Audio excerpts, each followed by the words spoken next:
I'm Olivia Mercer, and my story begins with betrayal. At 25, I discovered my parents had secretly emptied my $2.7 million trust fund, money my grandparents had left specifically for me, and transferred it all to my younger sister.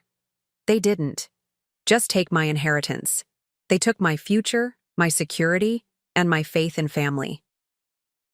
But when my phone rang at 6:17 a.m. on a Tuesday morning, the bank manager's unexpected call set in motion a chain of events that would not only reveal the truth behind their deception, but transform me in ways I never imagined possible. Before we jump back in, tell us where you're tuning in from, and if this story touches you, make sure you're subscribed, because tomorrow, I've saved something extra special for you.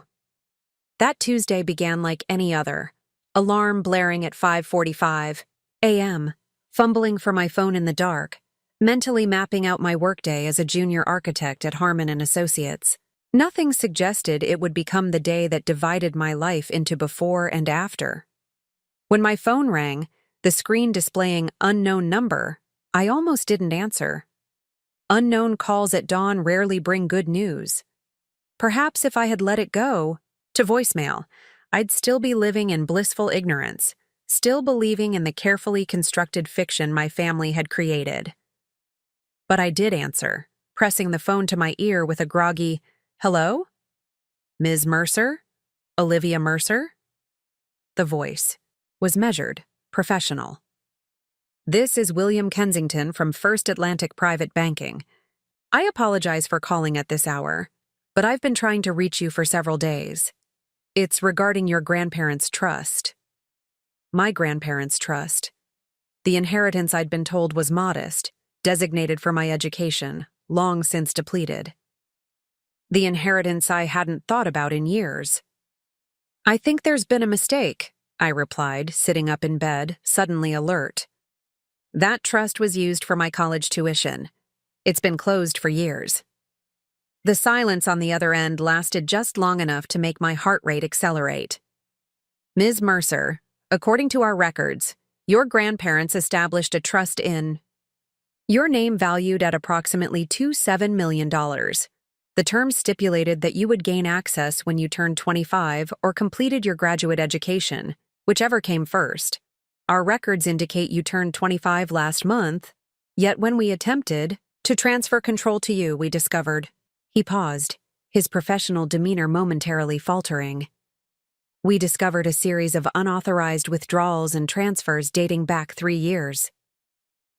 The room seemed to tilt slightly. I gripped the edge of my bed, trying to process what I was hearing. "That's impossible," I whispered. "There must be some mistake. My parents told me the trust was just enough for college, that it was gone." "Ms. Mercer, the original trust was quite substantial. Your grandparents were quite successful in their investments. The documentation we have indicates that you were never meant to know the full value until you came of age. But that's not why I'm calling. I'm calling because approximately 93% of the trust has been systematically withdrawn over the past 3 years." "By whom?" I asked, though I already knew the answer. "The trust had 2 co-trustees until your 25th birthday, yourself and your father, Elliot Mercer. The withdrawals were authorized by your father using a power of attorney document that..." He hesitated again.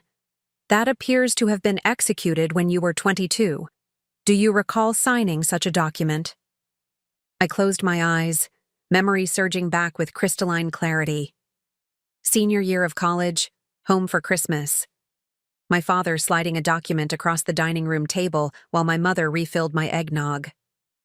"Just some routine trust paperwork, Liv," he'd said casually. "The bank needs updated signatures since you're graduating soon." I'd signed without reading it carefully, a stack of papers in legal language, presented by my father, the respected federal judge, the man who had taught me right from wrong, the man I trusted implicitly. "Where did the money go?" My voice sounded strange to my own ears, hollow and distant. Another pause. I could hear Mr. Kensington's careful breathing, the slight tap of fingers on a keyboard. "The funds were transferred to another account at our institution. A trust established for Rebecca Mercer, my sister, my perfect, golden, 22-year-old sister, the Stanford medical student, the pride of the family. Ms. Mercer, I'm calling because several markers in these transactions triggered our fraud detection protocols. While the power of attorney appears legally executed, the pattern of transfers, the timing, the amounts, the destination, raised concerns. As your grandparents' trust was established at our institution, we have certain fiduciary— Can it be recovered? I interrupted, surprising myself with the steadiness in my voice. That's complicated. Legally speaking, if the power of attorney was obtained fraudulently, or if the funds were used in a manner contrary to the trust's intended purpose, there may be grounds for recovery. But this would likely involve legal action against the co-trustee, against your father. Legal action against my father, against the man whose approval I'd spent my entire life seeking. Against the federal judge with connections throughout the legal system. Against my family. I need to see everything, I said after a moment. All the documentation, all the transfer records, everything. Of course, we can arrange that. Would you be able to come to our main branch this morning? I've taken the liberty of clearing my schedule until noon. An hour later, I sat in a sterile conference room at First Atlantic Private Banking, staring at documents spread across a polished mahogany table. My grandfather's meticulous signature establishing the trust when I was born.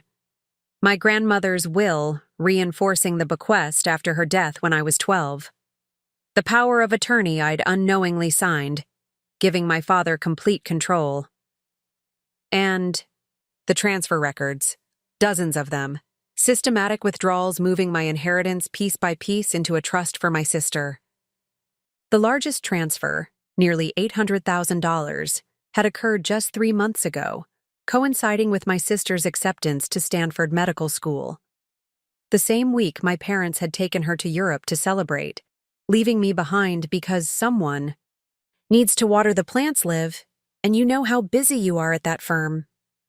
The same week, I'd eaten ramen for dinner 4 nights straight because my entry-level architect's salary barely covered my rent and student loan payments for the master's degree.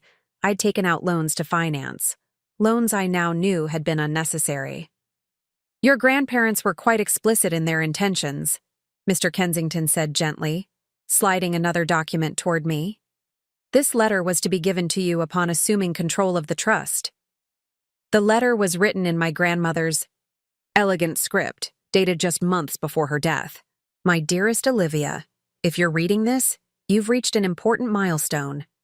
The funds in this trust represent not just financial security, but a profound belief in your potential. Your grandfather and I always saw something special in you, a quiet determination, a brilliant mind that questions everything, a heart that feels deeply despite your attempts to hide it. We've arranged this trust to give you freedom. Freedom to pursue your passions without compromise. Freedom to make bold choices. Freedom from the financial anxiety that constrains so many bright minds. Use it wisely, but don't be afraid to use it joyfully. Your parents don't know the full extent of what we've set aside for you. This was deliberate. Your father, our son, has always had complicated views about wealth and its distribution. We felt it best that this remain between us until you're old enough to make your own decisions. Remember that buildings aren't the only things that need strong foundations. Build your life on truth, courage, and compassion, and you'll never go wrong. With all my love, Grandma Eleanor. I traced my finger over her signature, feeling the slight indentation in the paper where she'd pressed her pen, imagining her writing these words while battling the cancer that would take her life months later. Words meant for me.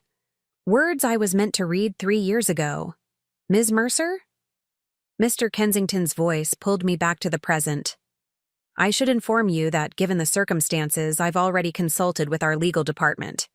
They believe you have grounds for legal action should you choose to pursue it. Legal action against my own father, against my family. What would that entail? I asked, surprised again by how calm I sounded when inside I was anything but. It would be challenging. Your father is a federal judge, which complicates matters. There would be significant attention. But the documentation is clear about your grandparents' intentions, and the manner in which the power of attorney was obtained appears questionable at best. I gathered the documents, organizing them into a neat stack, buying time while my mind raced through implications and possibilities. Through what this meant not just financially, but for everything I had believed about my family, about my place in it. Thank you, Mr. Kensington. I'll need some time to process this. He nodded, sliding his business card across the table. Of course. For what it's worth, Ms. Mercer, I worked with your grandfather for many years. He was a man of extraordinary integrity. He would be deeply troubled by these events. I slipped the card into my pocket and gathered my belongings, moving on autopilot. The morning sun was blinding as I stepped out of the bank's revolving doors onto the crowded sidewalk. All around me, people rushed to work, to meetings, to lives untouched by the revelation that had just shattered mine.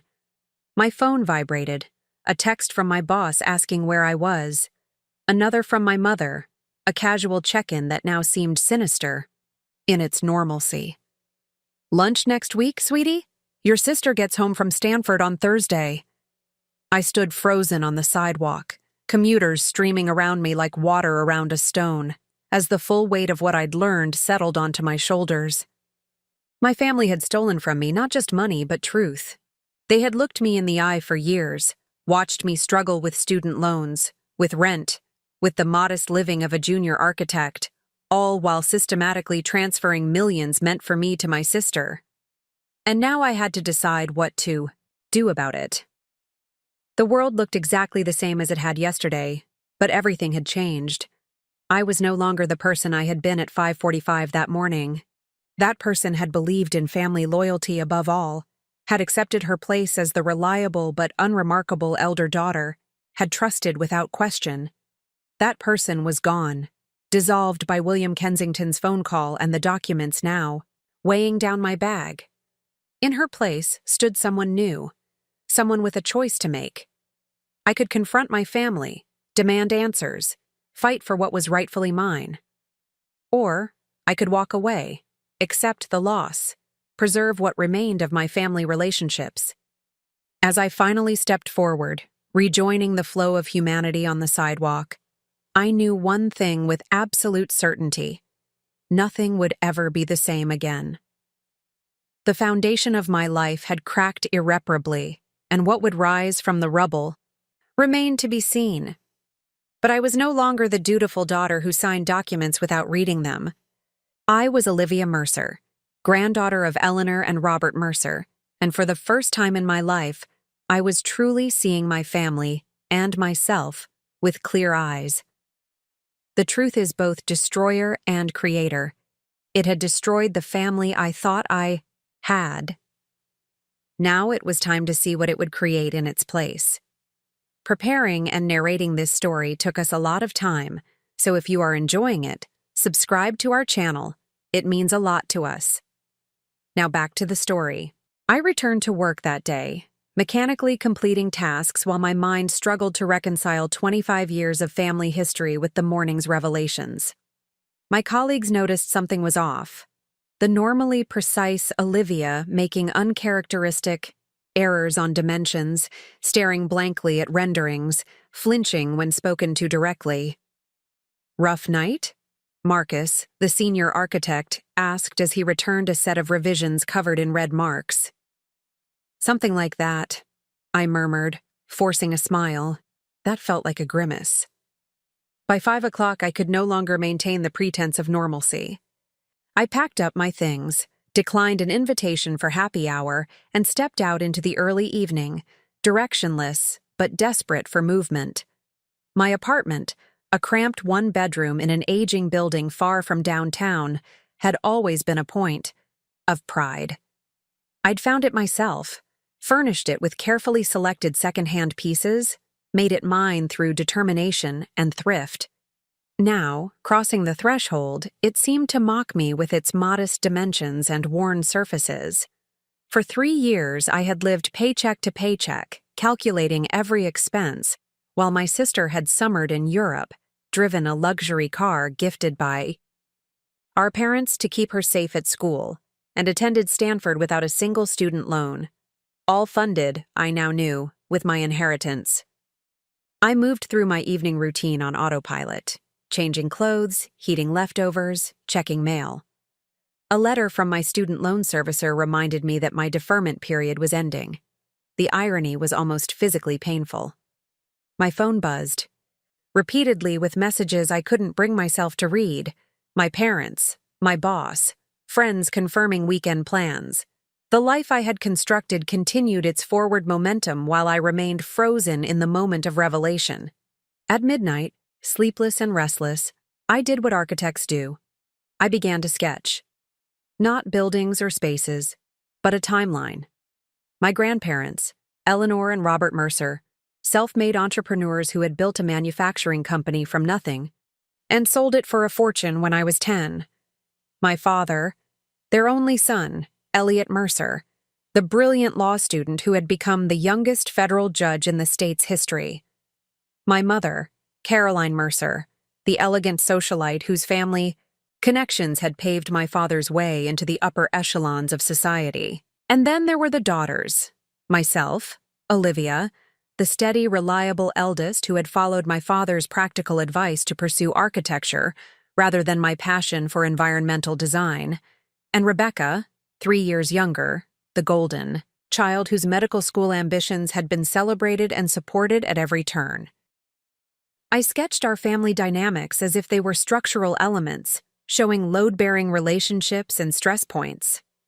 The pattern emerged with cruel clarity, a lifetime of subtle favoritism, of expectations weighted differently, of achievements measured on separate scales. There had been clear signs, visible now in retrospect. The summer my architectural internship had been deemed sufficient experience, while my parents flew Rebecca to Honduras for a prestigious medical volunteer program. The used Toyota I'd received at graduation compared to Rebecca's new Mercedes. The constant reminders to be practical, be prudent, be realistic that accompanied my life choices, while Rebecca's ambitions were met with unfettered encouragement and support. I had accepted these disparities as normal, even reasonable. After all, medicine saved lives while architecture merely sheltered them. Rebecca's expensive education would serve humanity, while my more modest professional ambitions served only buildings and aesthetics. I had internalized this hierarchy of value so completely that I had never questioned why I alone carried student debt while Rebecca graduated unburdened. The question pulsing through me now was, had they always intended this deception, or had it evolved over time? Had they looked at their daughters, one steady but unexceptional, the other brilliant and charismatic, and made a calculated decision about resource allocation? Or had they simply convinced themselves that redirecting my inheritance to Rebecca served some greater good? By dawn, my sketched timeline had become a comprehensive map of familial betrayal, annotated with dates, events, and dollar amounts. I had recorded every instance I could remember of disparate treatment, of implicit and explicit messaging about my worth relative to my sister's. The pattern was undeniable, consistent, and deliberate. As the first light of morning filtered through my windows, illuminating the pages spread across my floor, I experienced a moment of perfect clarity. This was not about money, at least not entirely. This was about worth, about whose dreams deserved investment, about who was deemed worthy of opportunity and who was expected to make do with less. My parents had not just stolen my inheritance. They had stolen my self-perception. They had cultivated in me a diminished sense of entitlement to opportunity, to support, to dreams commensurate with my abilities. They had carefully constructed a narrative in which my modest ambitions were natural rather than conditioned. in which my practicality was innate rather than imposed. And I had accepted it all, grateful for even the limited approval they offered, when I complied with their vision of who I should be. The realization was simultaneously devastating and liberating. If my understanding of my place in my family was built on lies, then perhaps my understanding of myself, of my potential, my value, my rightful expectations from life, was equally distorted. My phone rang, startling me from my reverie. My mother's name flashed on the screen. For a moment, I considered answering, confronting her immediately with what I had learned. But the architect in me recognized poor structural planning. This confrontation required careful foundation work, proper support, strategic approach. I silenced the call and turned instead to my computer, typing asset recovery attorney into the search bar. The first consultation was scheduled for noon that day with Catherine Wu, a specialist in fiduciary breach cases whose website quoted Theodore Roosevelt. "No man is above the law, and no man is below it." The second appointment, at 2, was with Gabriel Martinez, whose firm had successfully handled several high-profile inheritance disputes. The third consultation, squeezed in at 4:30, was with Diane Lockhart, a former prosecutor whose specialty was cases involving abuse of power by authority figures. I called in sick to work for the first time in 3 years, then methodically prepared for the consultations. I organized the bank documents chronologically, made copies of my grandmother's letter, and drafted a concise summary of the family dynamics that had contextualized the financial deception. Catherine Wu's office occupied half a floor in a downtown high-rise, the decor minimalist but expensive. She listened without interruption as I outlined my situation, her expression revealing nothing until I mentioned my father's position. "A federal judge," she repeated, making a note. "That complicates matters significantly." "Because of his connections in the legal system," I supplied. "Yes, but also because of the public nature of such a case. If we proceed, you should be prepared for significant attention, much of it unwelcome. Cases involving prominent figures rarely remain private." "I understand." She nodded, making another note. "The facts of the case are compelling. The documentation is clear regarding your grandparents' intentions. The power of attorney appears to have been obtained through misrepresentation. There are grounds for legal action." "But," I prompted, hearing the unspoken reservation in her tone. "But these cases are rarely simple, Ms. Mercer. They're emotionally complex, financially draining, and often take years to resolve. The burden of proof will be on you to demonstrate that your father's actions constituted a breach of fiduciary duty rather than a reasonable reallocation of family resources. Even though the documents explicitly name me as the beneficiary, your father will likely argue that the power of attorney you signed gave him legal authority to make investment decisions on your behalf. He'll characterize the transfers to your sister's trust as investments in the family's collective future. A future physician versus an architect. The clinical assessment stung, though not because it was unexpected. I had sketched similar defensive arguments myself during my pre-dawn analysis. "So you're saying I should let it go, accept the theft?" Catherine Wu's expression softened slightly. "I'm saying you should understand exactly what you're undertaking if you choose to fight. This won't just be a legal battle, Ms. Mercer. It will be a public declaration of war against your family. Are you prepared for what that means?" The question hung between us, weighted with implications beyond the legal realm. Was I prepared to sever ties with my parents? To expose family secrets to public scrutiny? To potentially estrange myself from my sister, who may have been an unwitting beneficiary rather than an active conspirator? "I need to think about it," I admitted finally. She nodded, understanding. "That's wise. These decisions shouldn't be made in the heat of emotion." My consultations with Gabriel Martinez and Diane Lockhart yielded similar assessments. I had a case, but pursuing it would come at significant personal cost. Each attorney outlined slightly different strategies, different timelines, different probabilities of success. Each asked in their own way if I was prepared for the collateral damage of challenging a federal judge, my father, in open court. By evening, I had 3 legal opinions, 3 potential pathways forward, and a decision to make that would irrevocably alter my relationship with my family. I walked home through the city as sunset painted the skyscrapers gold, feeling the weight of choice heavy on my shoulders. My phone buzzed with a text from my mother. "Olivia, please call us. We're worried about you." Another followed immediately. "Your sister is coming home this weekend. We'd love to have family dinner on Sunday. Your favorite, pot roast." The casual normality of it, the pretense of familial warmth, ignited something molten inside me. They knew exactly where my inheritance had gone. They had orchestrated its diversion. They had watched me struggle financially while funding my sister's luxurious education with money explicitly left to me. And now they were inviting me to Sunday dinner as if nothing were amiss. In that moment, standing on a street corner as pedestrians streamed around me, I made my decision. Not about legal action, that would require further consideration, but about truth. I would no longer participate in the fiction that our family operated on principles of equity and fairness. I would no longer pretend that the disparities in how my sister and I were treated were natural or justified. I texted back a single word: no.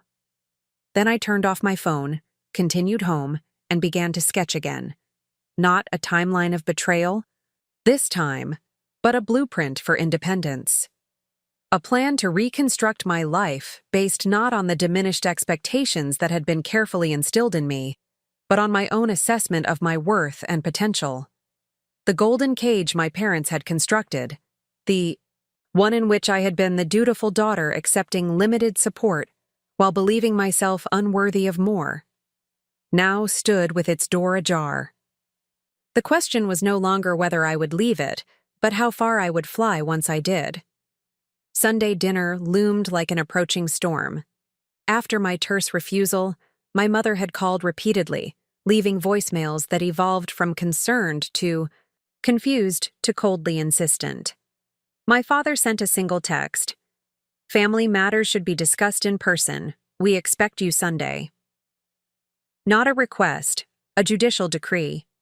I spent the intervening days in a state of focused preparation. I requested copies of my credit reports, confirming my suspicion that my financial identity had been pristine until my parents' deception began. I contacted my company's HR department to increase my retirement contributions, a small but symbolic step toward financial self-determination. I researched renters' rights and tenant law, confirming that my lease couldn't be terminated even if my financial circumstances changed dramatically. Each action represented a buttress against potential fallout, a structural support for the independent life I was now determined to build.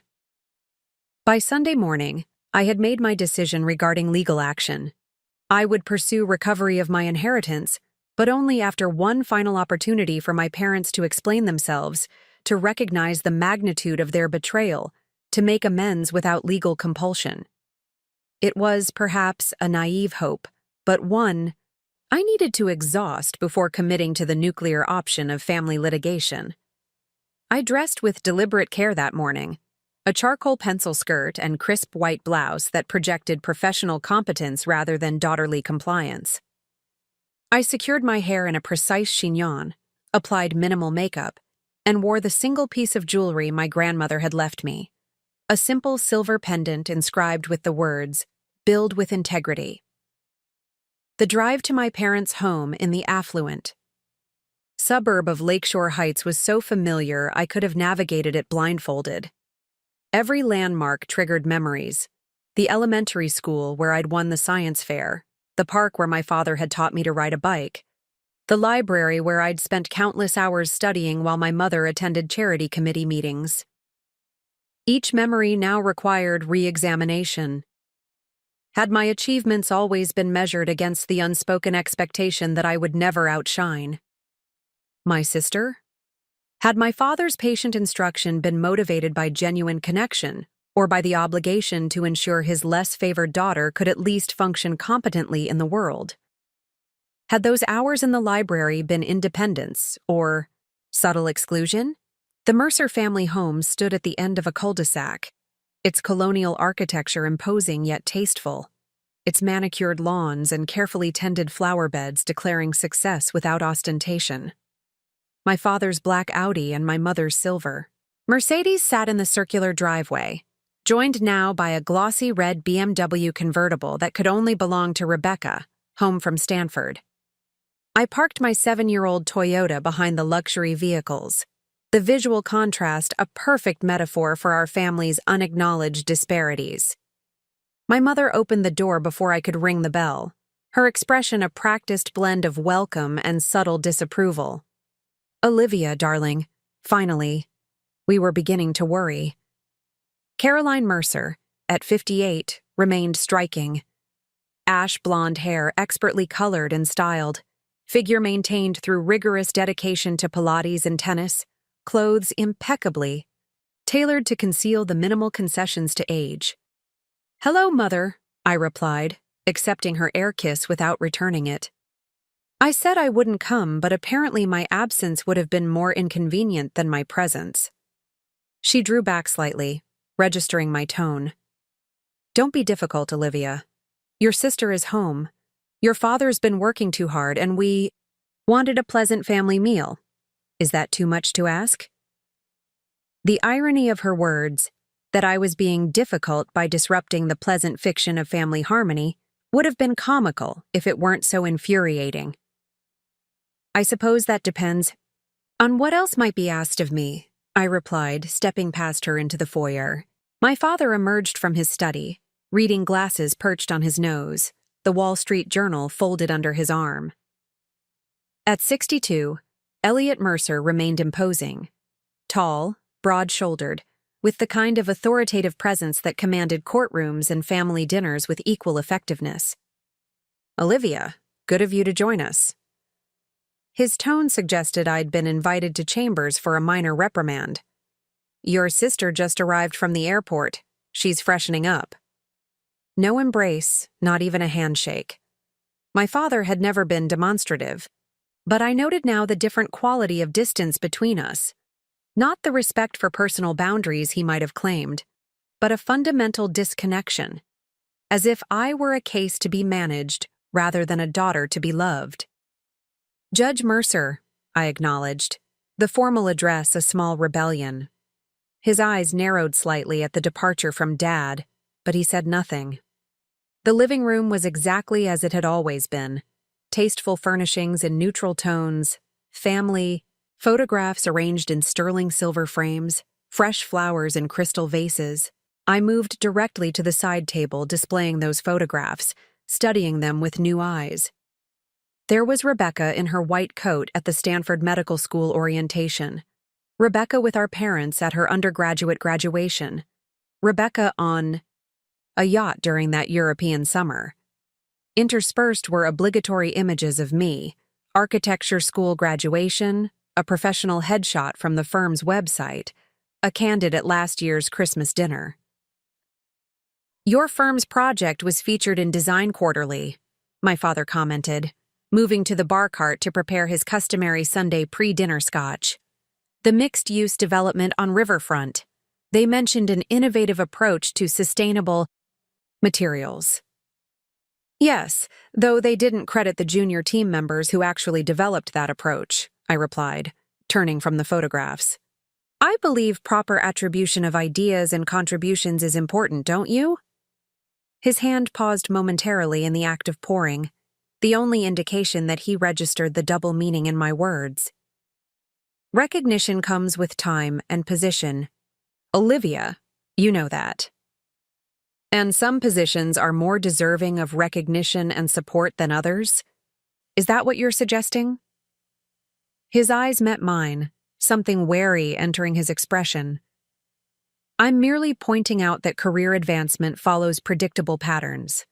patience is a virtue in professional development. As is honesty in fiduciary obligations, I imagine. The crystal tumbler connected with the cart's surface with a sharp click. If you have something to say, Olivia, say it directly. I didn't raise you to speak in riddles. You didn't raise me to question authority either. Did you? Particularly yours. Honestly, Olivia, my mother interjected, her smile strained. What's gotten into you? Your father was paying you a compliment about your firm's work. Was he? Or was he reminding me to know my place?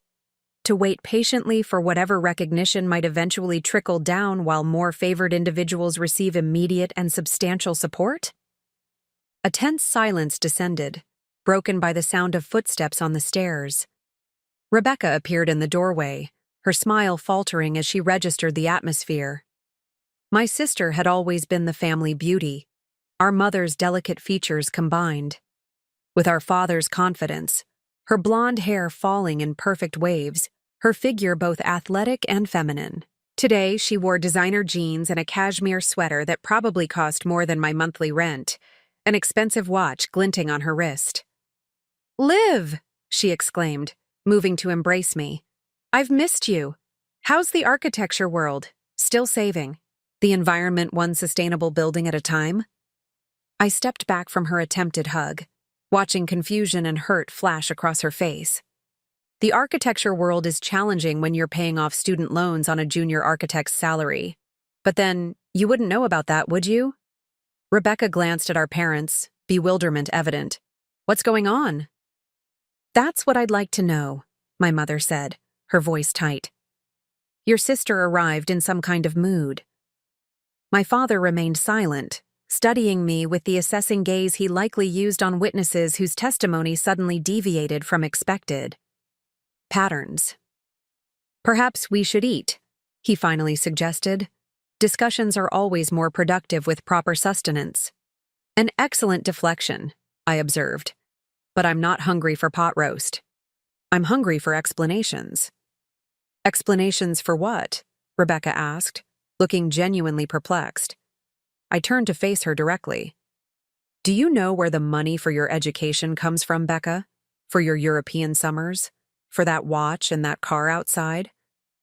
"Our parents, obviously," she replied, her tone suggesting the question was absurd. "Dad's judicial salary and their investments, the same place your education money came from."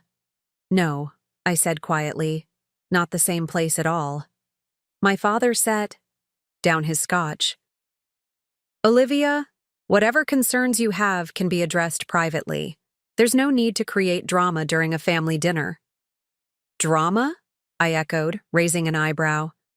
"Is that what you call it when someone discovers they've been robbed of nearly $3 million by their own parents?"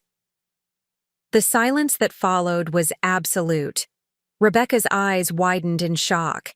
My mother's hand flew to her throat, clutching her pearls in a gesture so stereotypical it would have been comical in another context. My father's expression, however, remained controlled, calculating. "You've been speaking to William Kensington," he said flatly. "Yes, apparently Grandma Eleanor's letter was supposed to reach me 3 years ago. Funny how that never happened." "Letter? What letter?" Rebecca asked, looking between us with growing alarm. "What's going on?"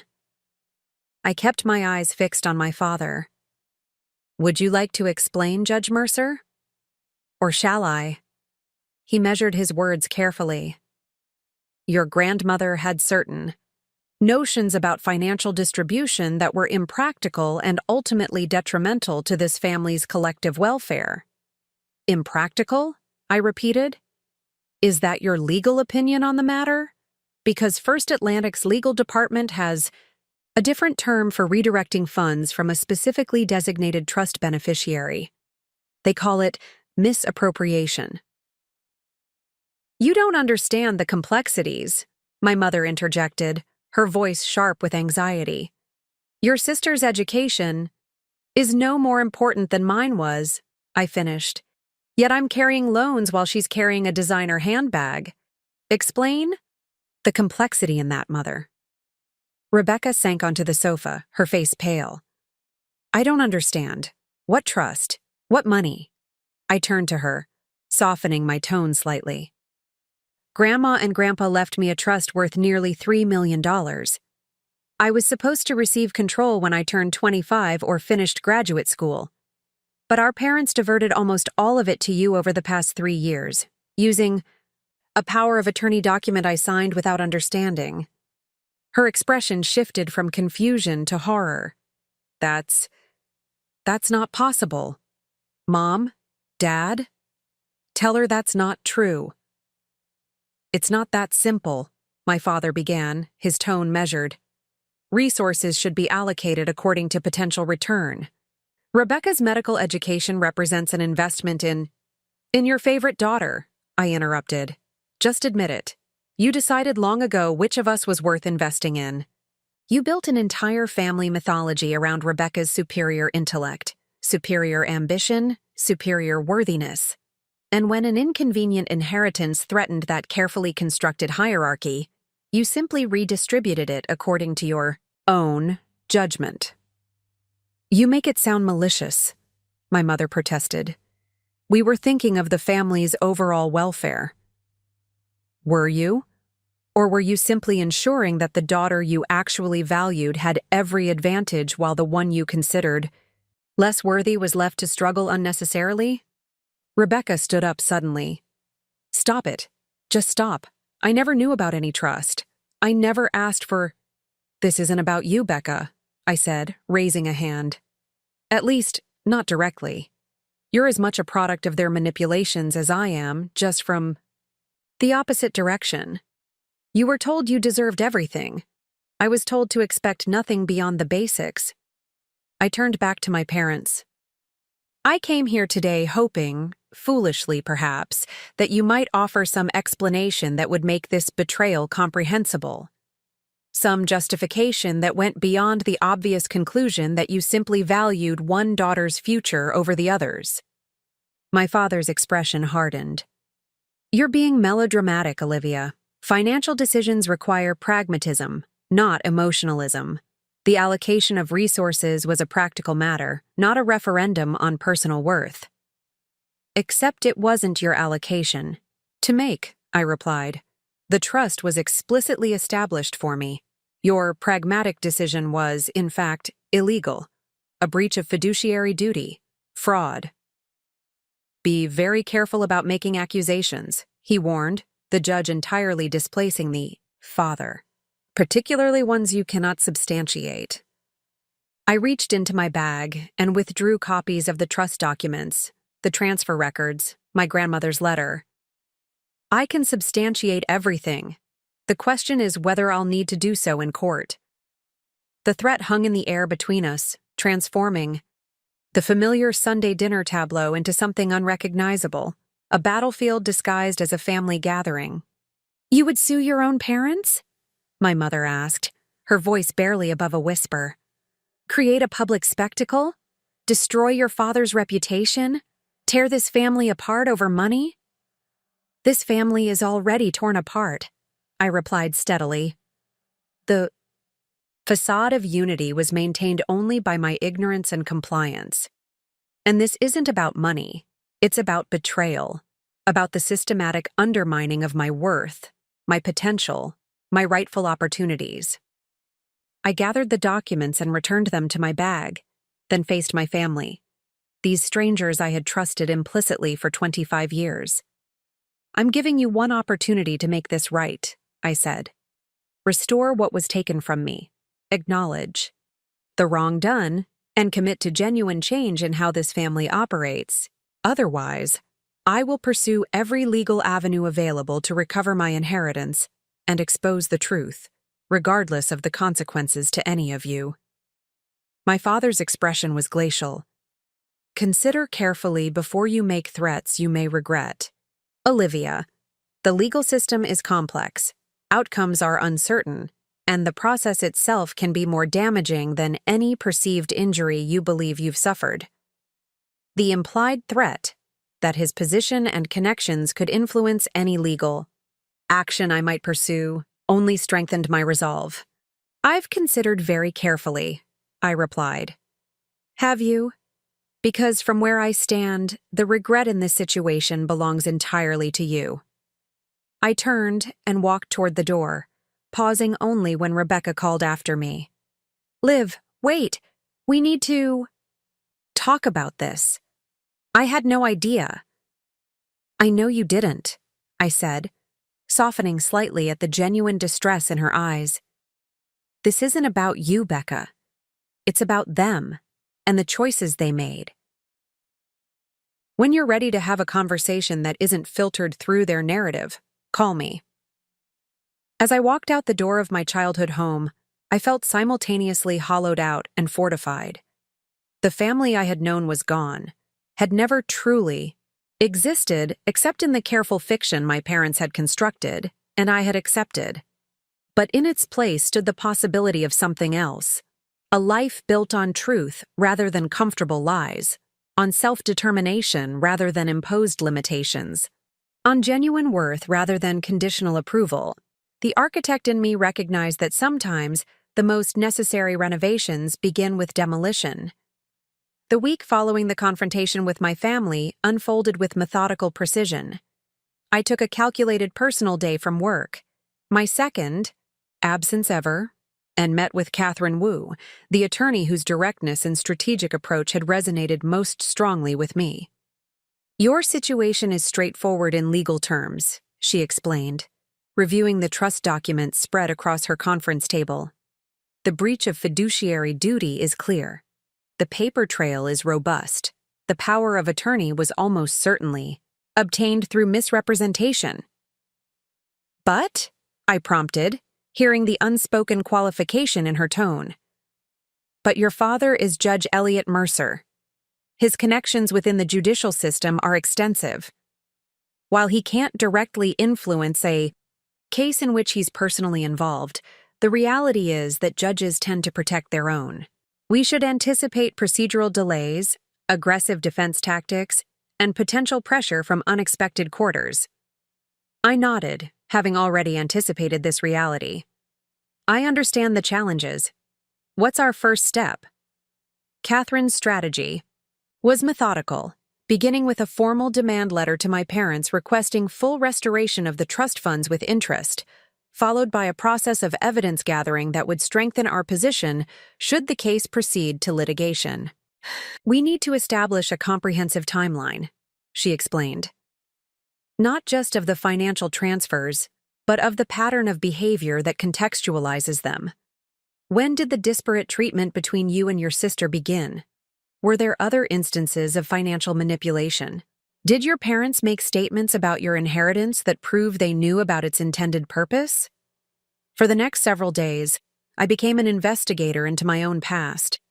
I requested copies of my undergraduate and graduate financial aid applications which contained parental income declarations. I searched through years of email correspondence with my parents, looking for discussions about money, education funding, and career expectations. I compiled a detailed record of gifts, opportunities, and support provided to Rebecca versus those provided to me. The digital archaeology revealed patterns more systematic than even I had realized.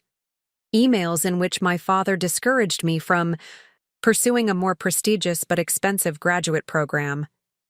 "Be practical, Olivia. The loans would be crippling, and your mother and I can only stretch our support so far." Contemporaneous communications with Rebecca encouraged her to aim for the stars regardless of cost. "Don't worry about money, Becca. Some investments are worth making, and your education is our priority." There were birthday gifts that demonstrated the disparity in tangible terms. A professional wardrobe allowance of $500 for my 22nd birthday versus the European vacation for Rebecca's. The consistent narrative that medical school represented. A necessary investment while my architectural master's degree was an optional credential that I should only pursue if I could justify the expense. Most damning were the financial aid documents that proved my parents had been fully aware of their obligations as trustees of my grandparents' bequest, even as they claimed financial limitations in supporting my education. I compiled everything into a meticulous digital archive, organized chronologically and thematically, with annotations highlighting the patterns of favoritism and deliberate misrepresentation. When I presented this evidence to Catherine, she reviewed it with growing confidence. "This corroborates the financial evidence beautifully," she noted. "It establishes intent and pattern, not just isolated actions. The contrast in how educational and professional opportunities were framed for you versus your sister is particularly compelling." "Will it be enough?" I asked. "In a normal case?" "Absolutely. Given your father's position, it gives us leverage. Judge Mercer can't afford for these details to become public record, regardless of the ultimate legal outcome." The demand letter was drafted, reviewed, and finalized. A clear statement of the breach, the evidence supporting our claims, and the specific remedy sought: full restoration of the trust funds with interest, plus legal fees and additional damages for the breach of fiduciary duty. Before authorizing Catherine to send it, I took one final step, one that the attorney in me knew was unnecessary, but the daughter in me needed to attempt. I called my sister. Rebecca answered on the first ring, her voice tentative. "Liv, I've been trying to reach you." "I know. I needed time to think." I kept my tone neutral, factual. "I'm calling because I'm about to take formal legal action against our parents. Before I do, I wanted to speak with you directly." The silence stretched between us, heavy with unasked questions. "They're saying it's complicated," she finally offered. "That there were financial arrangements you don't understand? That they were trying to do what was best for both of us in the long run?" I had expected this, the continuation of the narrative that I was simply too limited in my understanding to grasp the sophisticated financial decisions made by our parents. "Do you believe that?" I asked simply. Another pause, longer this time. "I don't know what to believe," she admitted. "I never questioned where the money for my education came from. I just accepted it. Because you were raised to believe you deserved every advantage," I observed without rancor. "Just as I was raised to believe I should be grateful for whatever limited support I received." "Was it really that explicit?" she asked, a note of genuine distress entering her voice. "Were they really that obvious about favoring me?" In retrospect, yes, though the messaging was subtle enough that I internalized it without question. I was practical, reliable, solid. You were exceptional, brilliant, full of potential. These weren't just personality observations. They were value assignments that determined how resources would be allocated. Rebecca's breathing changed, a subtle catch suggesting she was fighting tears. "I never saw it that way." "You weren't meant to," I replied. "The narrative worked precisely because neither of us questioned it." "What will happen now?" she asked after a moment. "With the legal action, I mean." "Our parents will receive a formal demand letter outlining the breach of fiduciary duty and requesting full restoration of the misappropriated funds. They'll have 14 days to respond before we file a civil suit." "And my education money? The funds they've already spent on Stanford?" The question revealed her central concern, and I couldn't blame her for it. She was 3 years into an elite medical education with expectations of continued financial support. "This isn't about your education, Becca. It's about honesty and proper allocation of resources that were specifically designated for me. If our parents had been transparent about my inheritance, if they had said, 'This exists, but we believe some of it should support your sister's medical training,' we could have had a reasonable discussion about family priorities. Instead, they lied, manipulated, and stole." "They're terrified," she admitted quietly. "Dad hasn't slept. Mom keeps crying. They're convinced you're going to destroy everything." They destroyed the foundation of trust that families are built on. I replied steadily. That happened long before I discovered the financial deception. After another silence, Rebecca asked, "Can we meet? Just you and me? I need to understand exactly what happened, and I can't get a straight answer from them." We arranged to meet the following evening at a coffee shop, midway between our respective residences. The neutral territory seemed appropriate for what would essentially be a diplomatic mission between estranged nations. She arrived first, securing a corner, table away from other patrons. Her appearance surprised me. The designer clothes replaced by jeans and a simple sweater, her hair pulled back in a ponytail, her face bare of makeup. She looked younger, more vulnerable, more like the sister I had grown up with before our paths diverged so dramatically.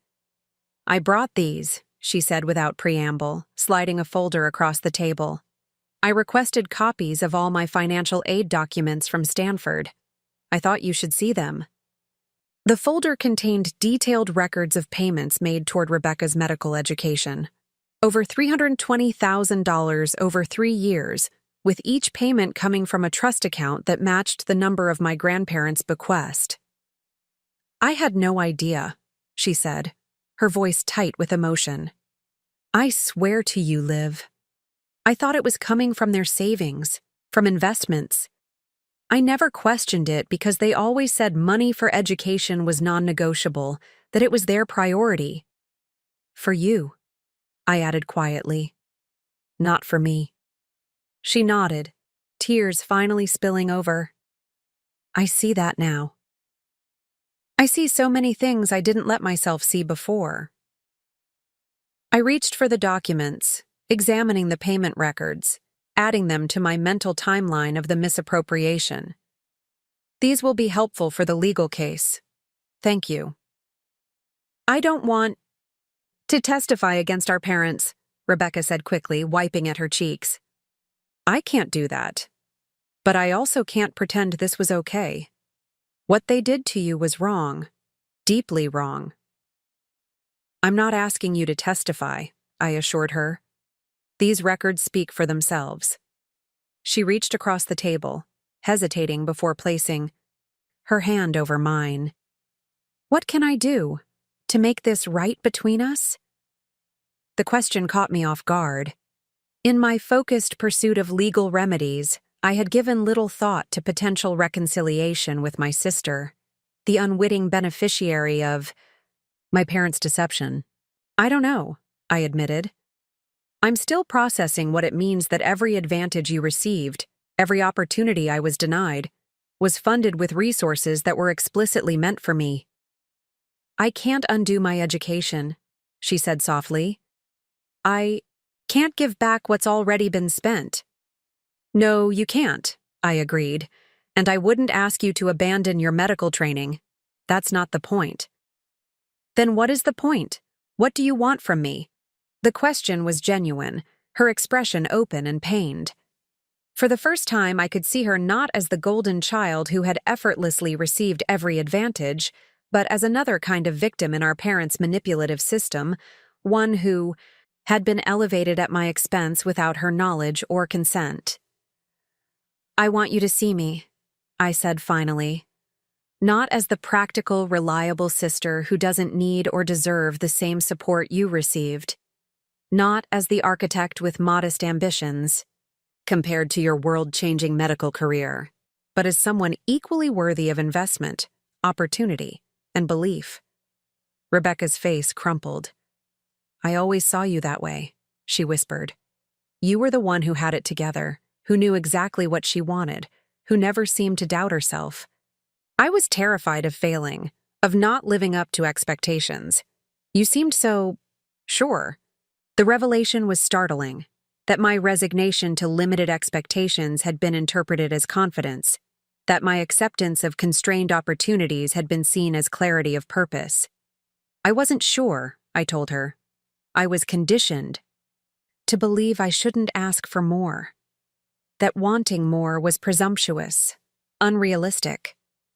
We talked for hours, comparing our experiences of the same family events, the same parental messaging, from our radically different positions within the family.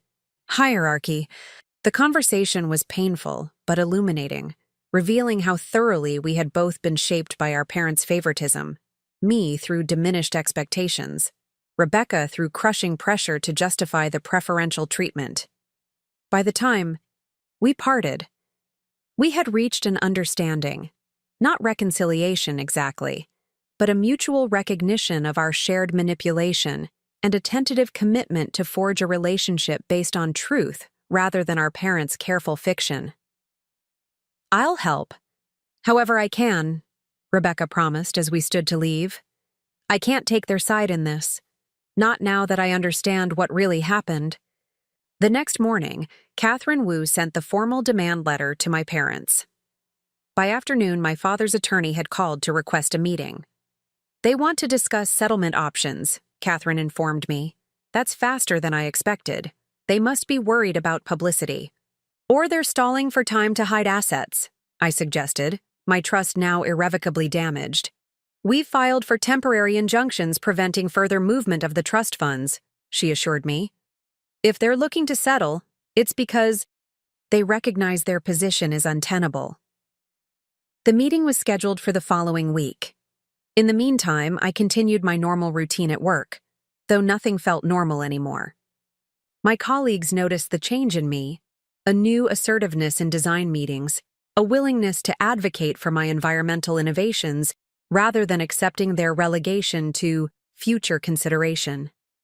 Marcus, the senior architect who had previously dismissed my sustainable material proposals, found himself repeatedly challenged by my well-researched counterarguments. "You've changed," he observed after a particularly heated exchange about reclaimed timber sourcing.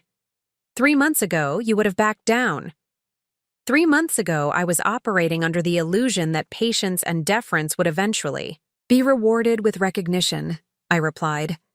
"I've since learned that value must be claimed, not awaited." My transformation wasn't limited to work. I began researching environmental design certifications that I had previously considered beyond my reach. I enrolled in an evening course on innovative urban sustainability practices. I started sketching concept designs for projects that aligned with my true passions, rather than the practical career path my father had prescribed. Each action represented a reclamation, not just of stolen funds but of stolen potential. Of the self I might have become had I not been conditioned to expect and accept less than I deserved. As the settlement meeting approached, I prepared myself for what would likely be an emotional confrontation disguised as a legal negotiation. My parents would be present, as would their attorney, a former colleague of my father's from his days, in private practice. Catherine advised me to remain silent throughout most of the meeting, to let her handle the technical aspects while focusing solely on the outcome, full restoration of my inheritance. "This isn't about reconciliation," she reminded me. "It's about remedy. Keep your emotions in check and let the evidence speak for itself." Sound advice, professionally speaking. But as I laid out my clothes for the meeting, a structured blazer, tailored pants, and my grandmother's silver pendant, I knew that no matter how clinical the proceedings might be, they represented something far more profound than financial: recovery. They represented my declaration of independence from a family system built on inequality, my rejection of a narrative that had limited my horizons, and my first steps toward becoming not the daughter my parents had decided I should be, but the woman I would choose to become. The law offices of Brennan, Woodward, and Shaw occupied the 37th floor of a downtown high-rise, their reception area a study in calculated intimidation, soaring ceilings, museum-quality artwork, and windows offering panoramic views of the city below. The message was clear. Power resided here, and it did not welcome challenge. Catherine Wu seemed entirely unimpressed as we were escorted to Conference Room C by an impeccably dressed assistant. "Standard theater?" she murmured. "They're hoping the setting itself will make you more amenable to compromise." "It won't," I assured her, taking in the Brazilian rosewood conference table, the leather chairs, the crystal water service. all markers of privilege and establishment that would once have intimidated me into compliance. We were the first to arrive, a strategic decision on Catherine's part. Let them come to us, she had explained. Small psychological advantages matter in these situations.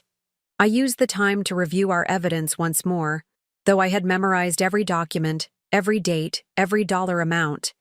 The exercise wasn't about information, but about focus, channeling my emotional response into precise, factual recall. At exactly 2:00 p.m., the door opened.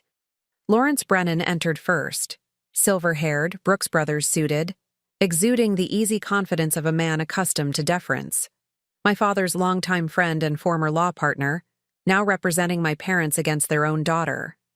My father followed, his judicial demeanor firmly in place, expressionless, controlled, radiating authority.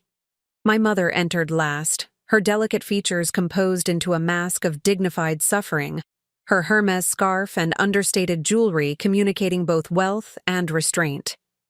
No Rebecca.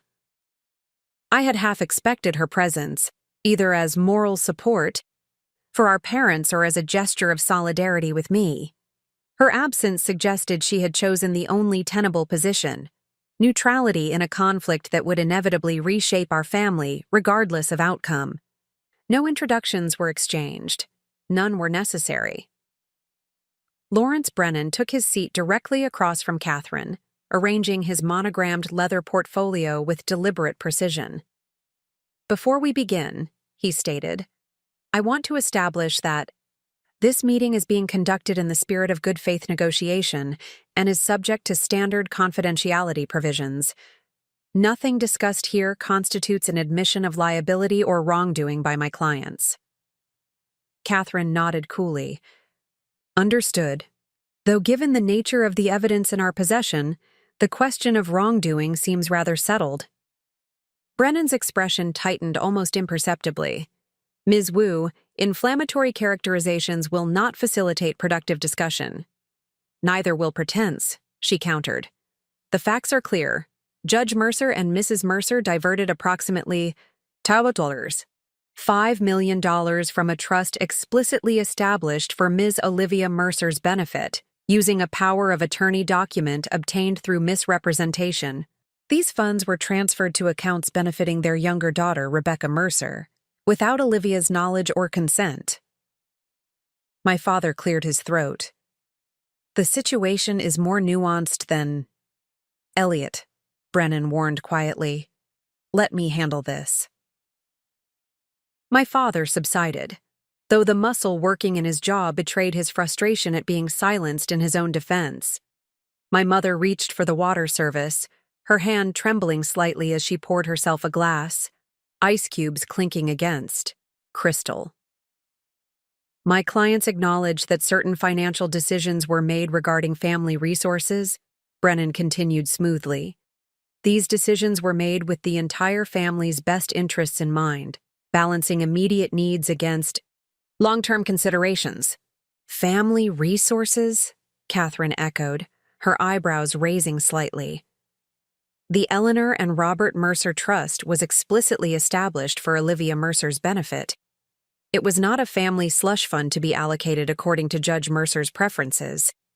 The trust was established when Ms. Mercer was an infant, Brennan countered. Her grandparents could not have anticipated the specific educational and professional paths their granddaughters would eventually pursue. As trustees, Judge and Mrs. Mercer had a responsibility to interpret the trust's purpose in light of evolving circumstances. Catherine opened her portfolio and extracted a document protected by a plastic sleeve. Perhaps this will clarify the grantor's intentions, she said, sliding the letter across the table. Eleanor Mercer's instructions, to be delivered to Olivia, upon assuming control of the trust, make her intentions quite explicit. My father didn't reach for the letter. He didn't need to read it. He had obviously seen it before, had made the deliberate decision to withhold it from me. My mother, however, extended a manicured hand to draw the document closer, her eyes scanning the familiar handwriting. Color drained from her face as she read. You weren't supposed to see this yet, she whispered, seemingly forgetting the context of the meeting. Not until everything was settled with Rebecca's education. Brennan shot her a warning look, but the damage was done. The admission hung in the air between us, confirmation that they had deliberately delayed my access to the trust until my sister's needs were met, regardless of my grandmother's explicit wishes. "Let's be practical," Brennan suggested, recalibrating his approach. "What is it you want, Olivia? Surely not a protracted legal battle that would damage your family irreparably. Not public exposure that would harm your father's reputation and, by extension, your own professional standing. There must be a way to resolve this privately, to everyone's satisfaction."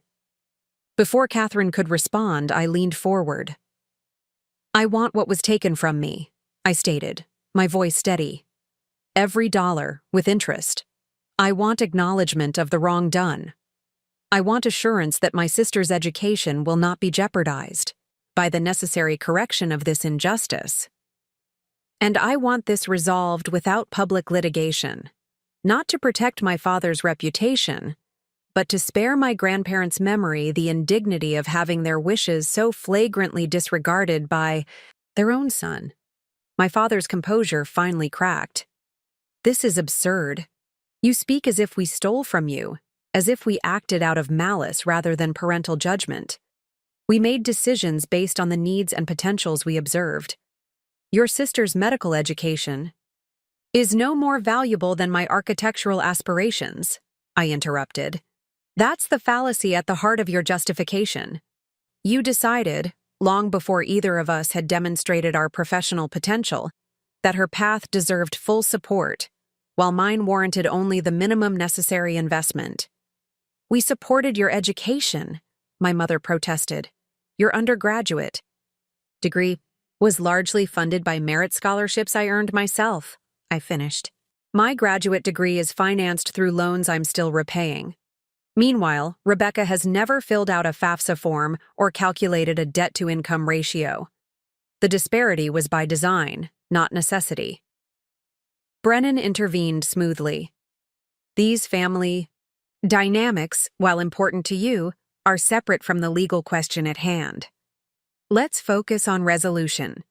What specific terms would you find acceptable to settle this matter without litigation?" Catherine outlined our demands with precision.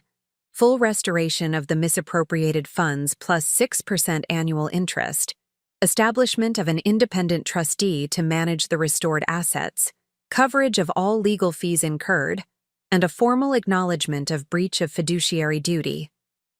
"This is extortion," my father muttered, his judicial mask slipping further.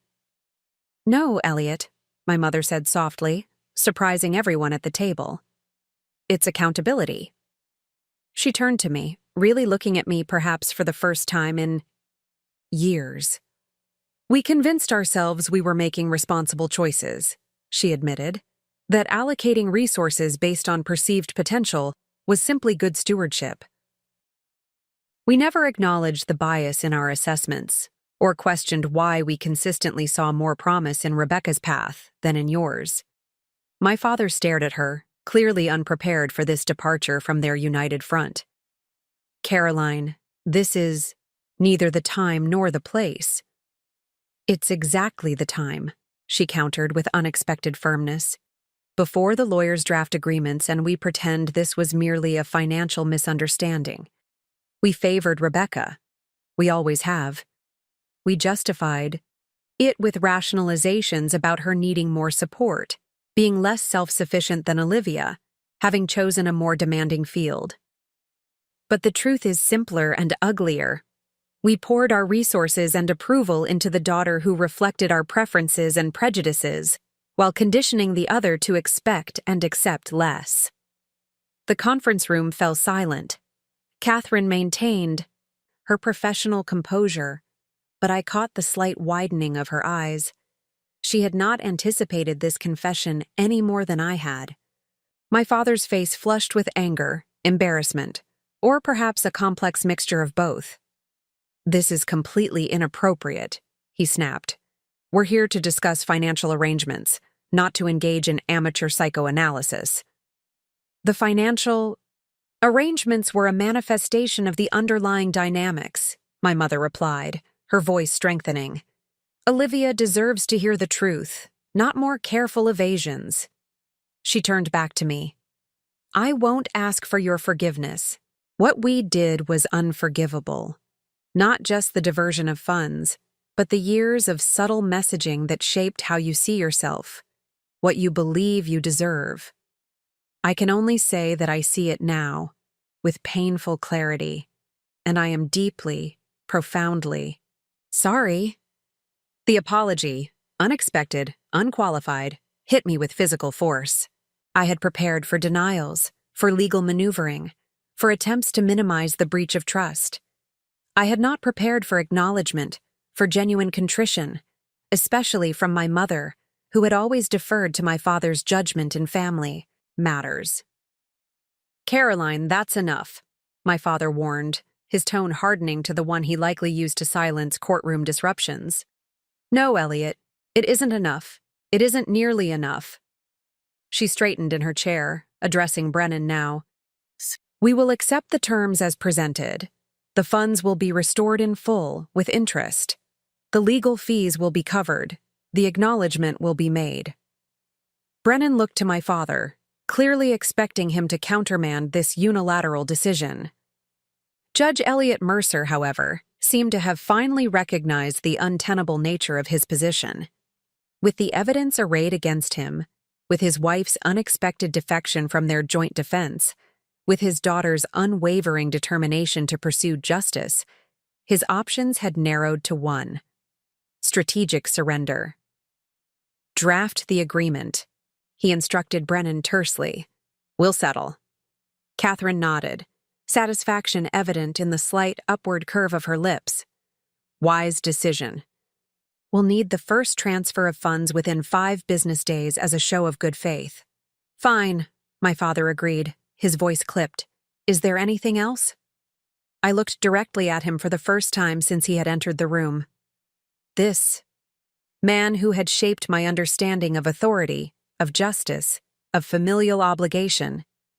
This man who had systematically undermined my sense of entitlement to opportunity while enhancing my sister's. This man who had justified theft as wise stewardship and favoritism as pragmatic resource allocation. Yes, I said quietly. There is one more thing. I want you to look me in the eye and tell me, would you have ever intended for me to receive my inheritance if I hadn't discovered the truth? Or would you have continued redirecting it until nothing remained? He held my gaze for a long moment, calculation visible in his expression, weighing truth against expedience, honesty against salvaging some remnant of his moral authority. We would have told you eventually, he finally stated. Once Rebecca's education was fully funded, once the most pressing financial obligations were met. And how much would have been left for me at that point? I pressed. Another pause. Enough, he offered vaguely. A reasonable portion. A reasonable portion of my own inheritance, I echoed. How generous of you. My mother reached across the table, stopping just short of touching my hand. Olivia, I know this doesn't change what happened, but I need you to know that I see now how wrong we were. Not just about the money, but about everything. How we supported you. What we expected from you, what we convinced you to expect from yourself. I withdrew my hand slightly, not yet ready for reconciliation despite the unexpected acknowledgement. You're right, it doesn't change what happened, but it's a start. The meeting concluded with arrangements for the formal settlement agreement to be drafted and reviewed. As we gathered our materials to leave, my father made one final attempt to reassert control over the narrative. I hope you'll consider the impact of this situation on your sister, he said. Rebecca is innocent in all this. Her education shouldn't suffer because of our mistake. I've already spoken with Rebecca, I informed him. She understands what happened far better than you seem to think. And unlike you, I have no intention of punishing one daughter to benefit another. Her education will continue. The difference is that now it will be funded honestly, with her knowledge and consent, rather than through deception and theft. As Catherine and I rode the elevator down from the rarefied heights of the law firm, I felt a curious lightness, despite the emotional intensity of the meeting. Something fundamental had shifted, not just in my financial prospects, but in my understanding of myself and my place in the world. "That went better than expected," Catherine observed. "Your mother's intervention was unusual. Family disputes rarely feature such unambiguous admissions of wrongdoing." "She surprised me too," I admitted.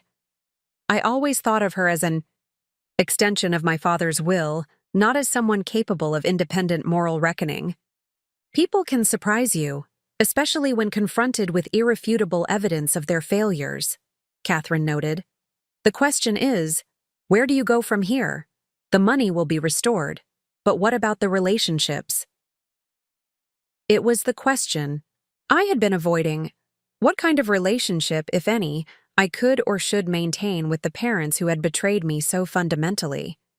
With the sister who had benefited from that betrayal, however innocently? "I don't know yet," I replied. "Honestly. Restoration isn't the same as reconstruction." As we exited the building into the bright afternoon sunlight, I realized that for the first time in my adult life, I was truly free.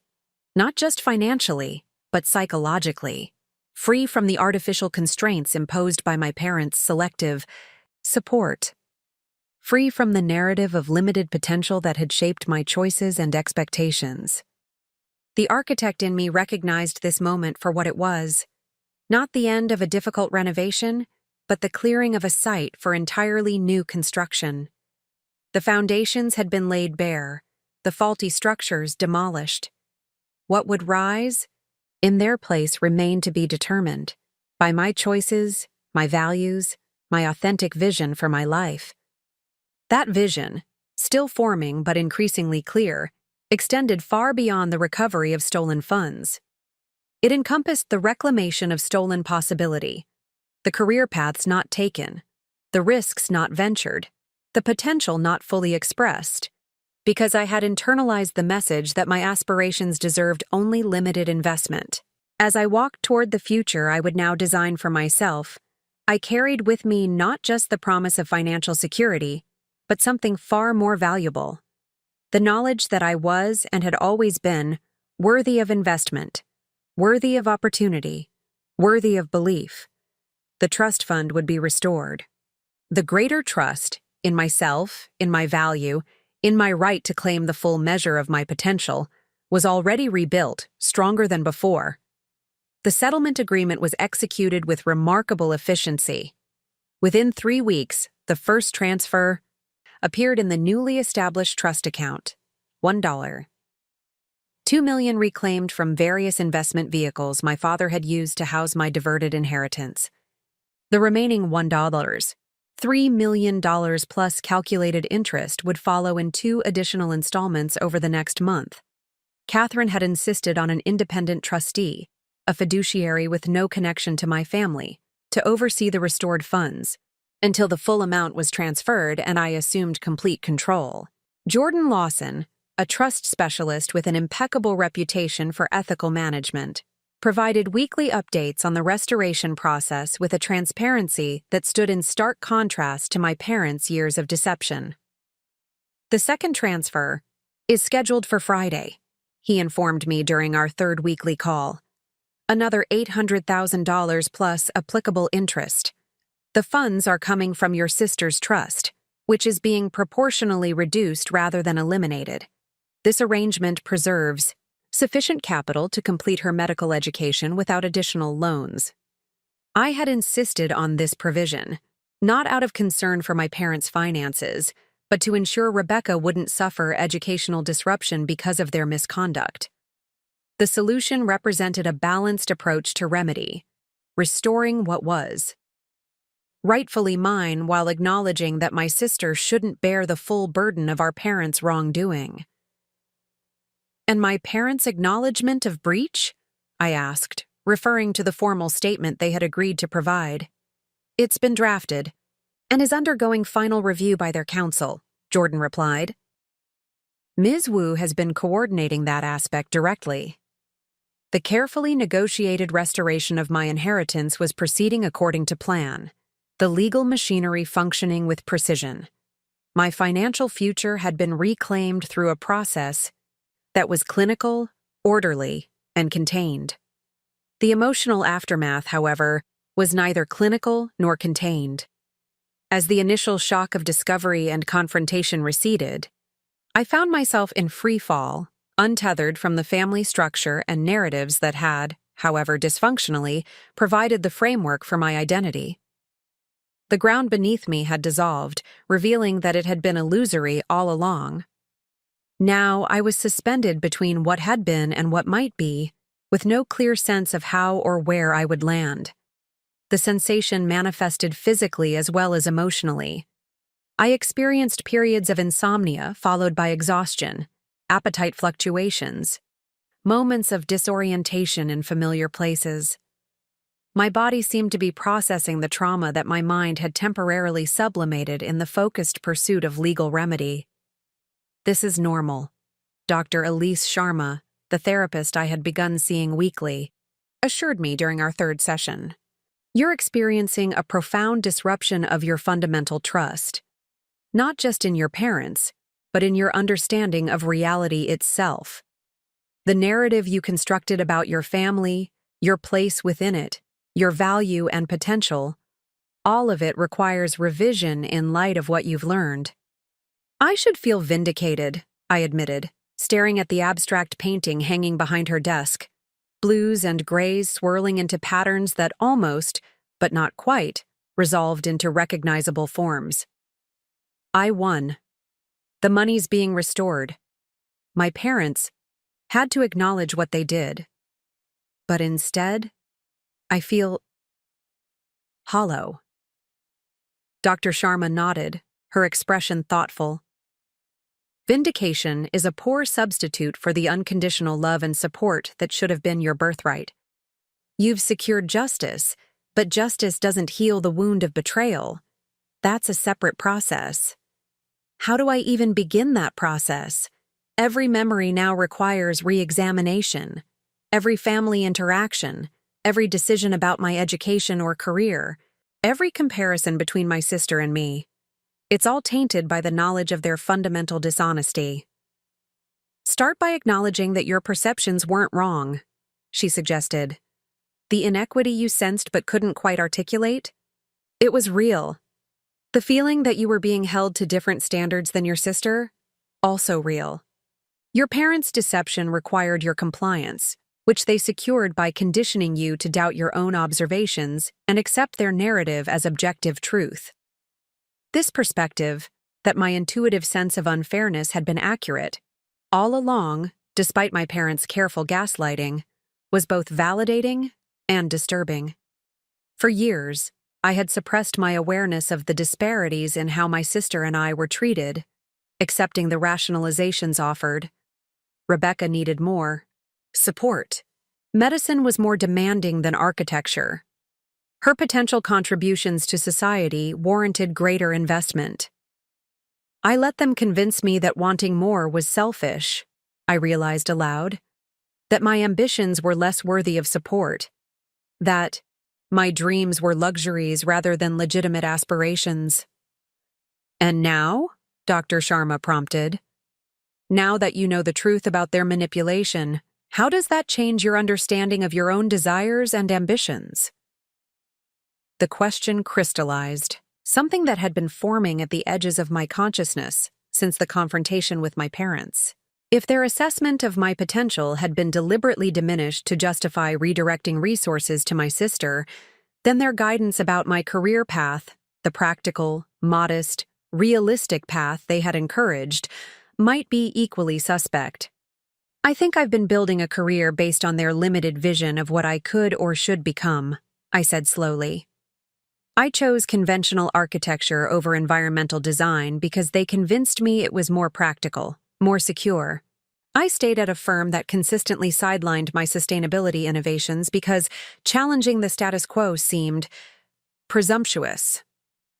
And if you were to set aside their limitations, if you were to assume that your potential is as boundless as they pretended your sister's was, what might you pursue instead?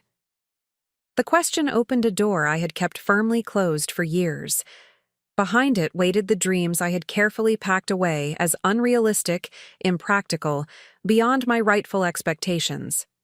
Specialized training in cutting-edge sustainable design, projects, focused on environmental innovation rather than conventional development, perhaps even my own practice dedicated to regenerative architecture. I'd focus entirely on environmental design, I admitted, the words coming more easily than I expected. Not just green buildings, but regenerative architecture, structures that actively heal environmental damage rather than merely minimizing harm. It's where my passion has always been, but I let myself be convinced it was too idealistic, too niche. By your parents? Initially, yes. My father called it a luxury specialty when I first expressed interest during undergraduate studies.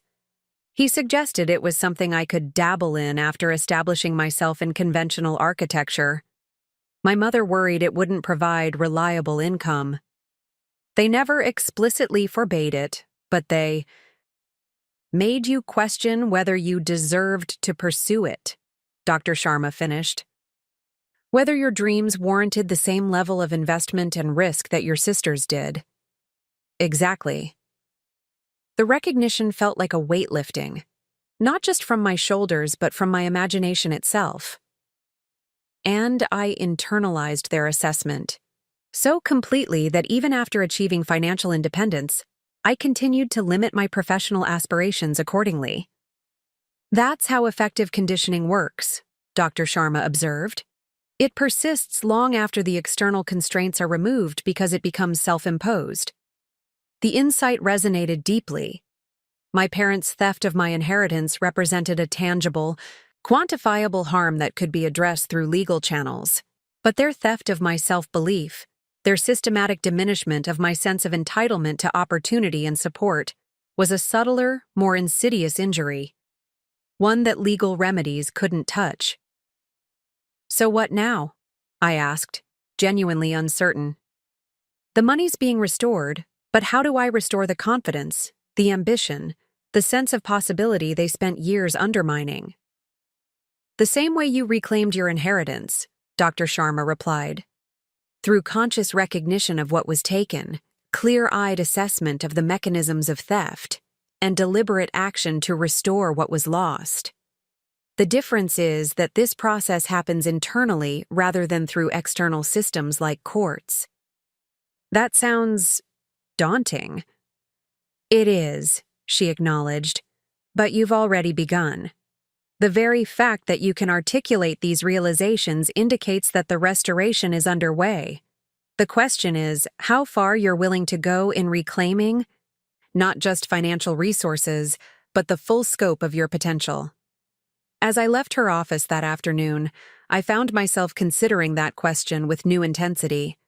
The settlement would soon be complete, the legal battle won.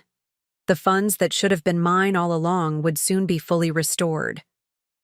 But what about the aspirations, the confidence, the sense of limitless possibility that had been systematically stripped from me? How would I reclaim those less tangible but arguably more valuable assets? The answer began to form as I walked past a small gallery displaying architectural designs for urban renewal projects.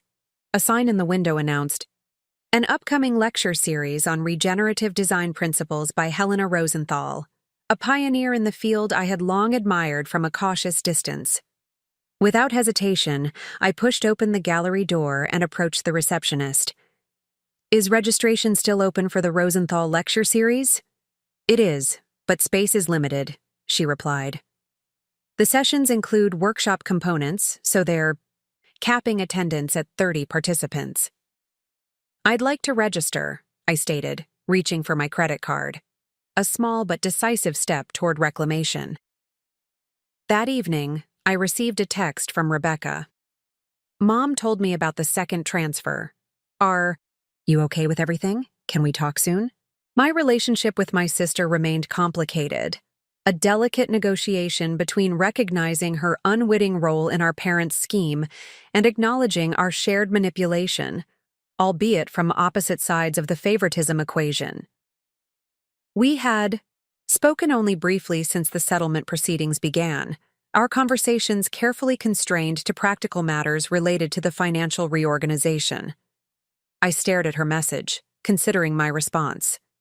The easy answer would be to maintain distance, to protect myself from further family entanglements, while I processed my own healing. But isolation, I was beginning to realize, represented another form of limitation, one that I was now imposing on myself rather than accepting from others. "I'm okay," I texted back. "Things are proceeding as agreed. And yes, we can talk." "Dinner? Tomorrow?" Her response came immediately. "Name the place. I'll be there." We met at a small Ethiopian restaurant equidistant from our respective apartments, neutral territory that held no family associations. Rebecca arrived first, securing a corner table that offered privacy without isolation. She looked different than she had at our coffee shop meeting, not diminished exactly, but more subdued. Her designer clothes replaced by jeans and a simple sweater, her hair pulled back in a casual ponytail. "Thank you for meeting me," she said as I slid into the seat across from her. "I wasn't sure you would." "I'm not sure I should," I admitted. "But avoiding each other seems pointless when we're the only two people who truly understand what happened in our family." She nodded, accepting this assessment. "How are you, really? Beyond the logistics of the settlement?" The question was genuine, her expression open and concerned. In that moment, I saw her not as the golden child who had benefited from my parents' favoritism, but as another young woman trying to reconcile the family she thought she had with the realities she now faced. "I'm in free fall," I confessed, surprising myself with the honesty. Everything I thought I knew about our family, about my place in it, about what I deserved or could expect, it's all been revealed as a carefully constructed fiction. I'm still trying to figure out who I am outside of that fiction. "I understand that better than you might think," she replied quietly. "Learning that my success was built on resources taken from you, it's forced me to question everything too. Am I actually deserving of the opportunities I've had? Would I have achieved anything without the excessive advantages they provided? Is my entire identity just a product of their preferential treatment?" The vulnerability in her questions mirrored my own existential uncertainty. We had both been shaped by our parents' manipulation, I through diminishment, she through elevation. And now we were both struggling to discern our authentic selves amid the distorting influence of their unequal investment. "I don't blame you," I said after a moment. "You didn't know where the money was coming from. You didn't create the system of favoritism. You just grew up within it." "But I accepted it," she countered. "I never questioned why I received so much, while you received so little. I took it as a natural reflection of our different paths, our different potentials. I was complicit through my silence, my unquestioning acceptance of privileges I now know were stolen from you." Her acknowledgement, similar to our mother's unexpected confession during the settlement meeting, caught me off guard. I had prepared myself for defensiveness, for attempts to minimize the disparity in our treatment or justify the diversion of my inheritance as necessary for her education. The frank admission of complicity, however unwitting, suggested a capacity for honest self-reflection that our parents had largely lacked. "What happens now?" she asked. "Between us, I mean. Can we rebuild something?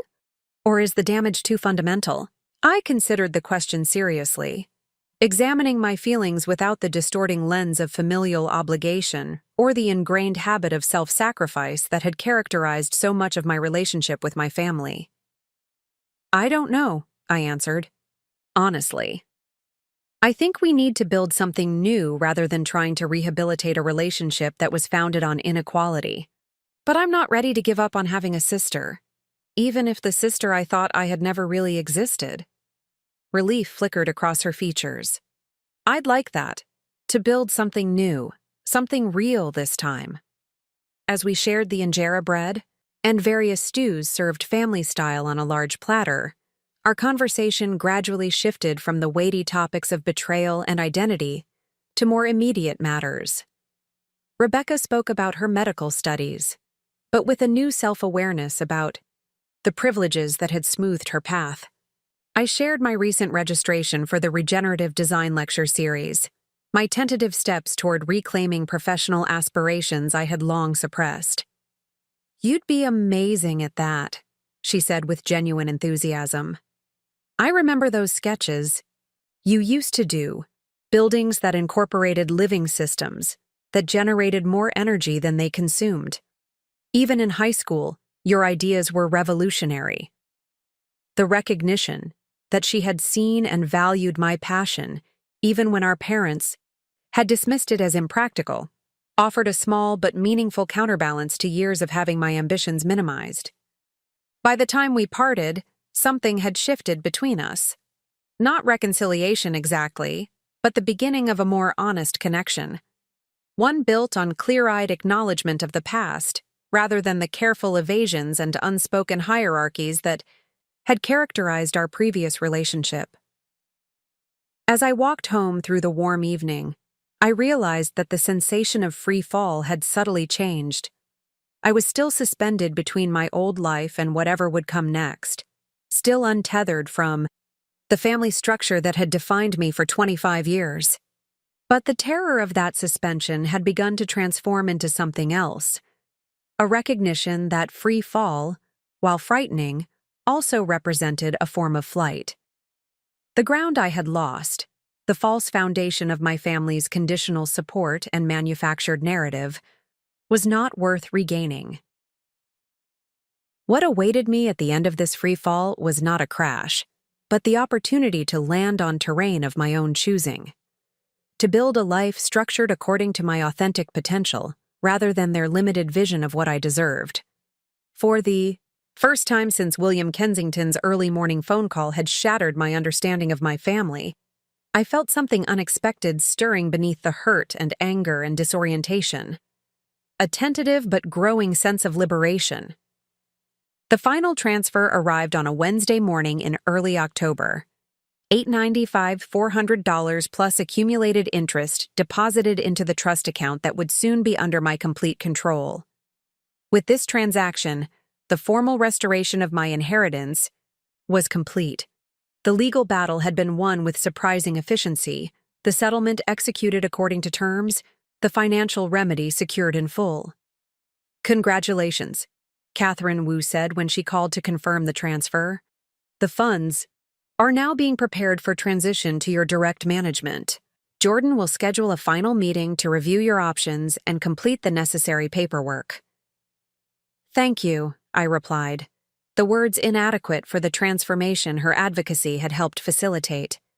"For everything." "You did the hard part," she noted.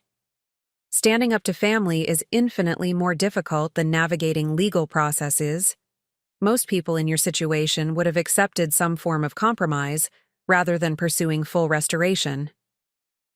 "I couldn't compromise," I told her. "Not when the underlying issue wasn't really about money, but about recognition of worth." "Precisely why I took your case," Catherine said. "Well done, Olivia. Your grandparents would be proud." After we disconnected, I sat at my desk in the firm's office, staring at the email confirmation from Jordan Lawson. $2, $7 million plus interest. Soon to be under my direct control. Financial security beyond anything I had imagined possible when I had been living paycheck to paycheck, carefully budgeting for even minor professional expenses like specialized software or conference registrations. The money represented freedom from student debt, from housing insecurity, from the constant calculations of affordability that had constrained my choices.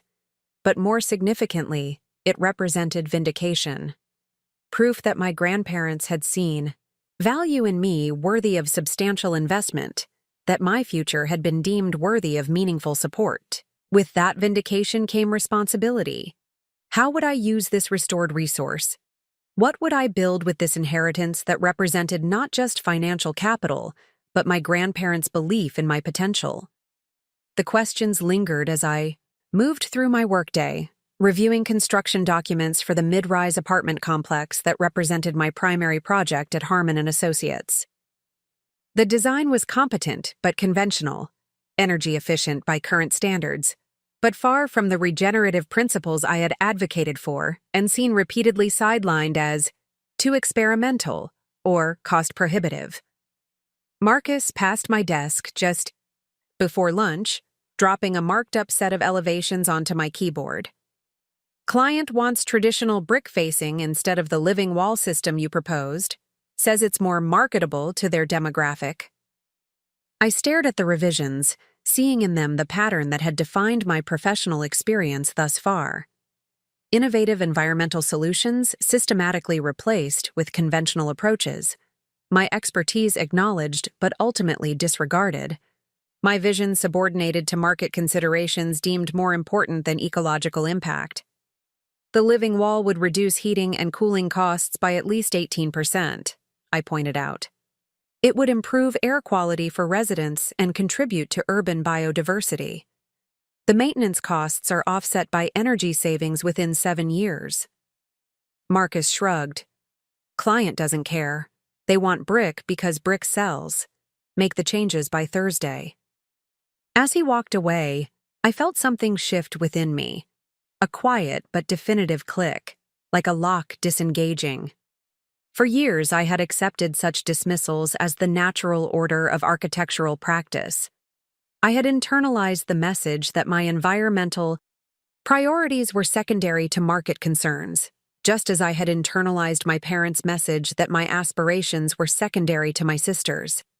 But that acceptance had been predicated on a sense of limited options, of constrained possibilities. The financial reality of my restored inheritance suddenly expanded those possibilities in ways I was only beginning to comprehend. I turned back to my computer and opened a browser tab, searching for Helena Rosenthal Regenerative Design.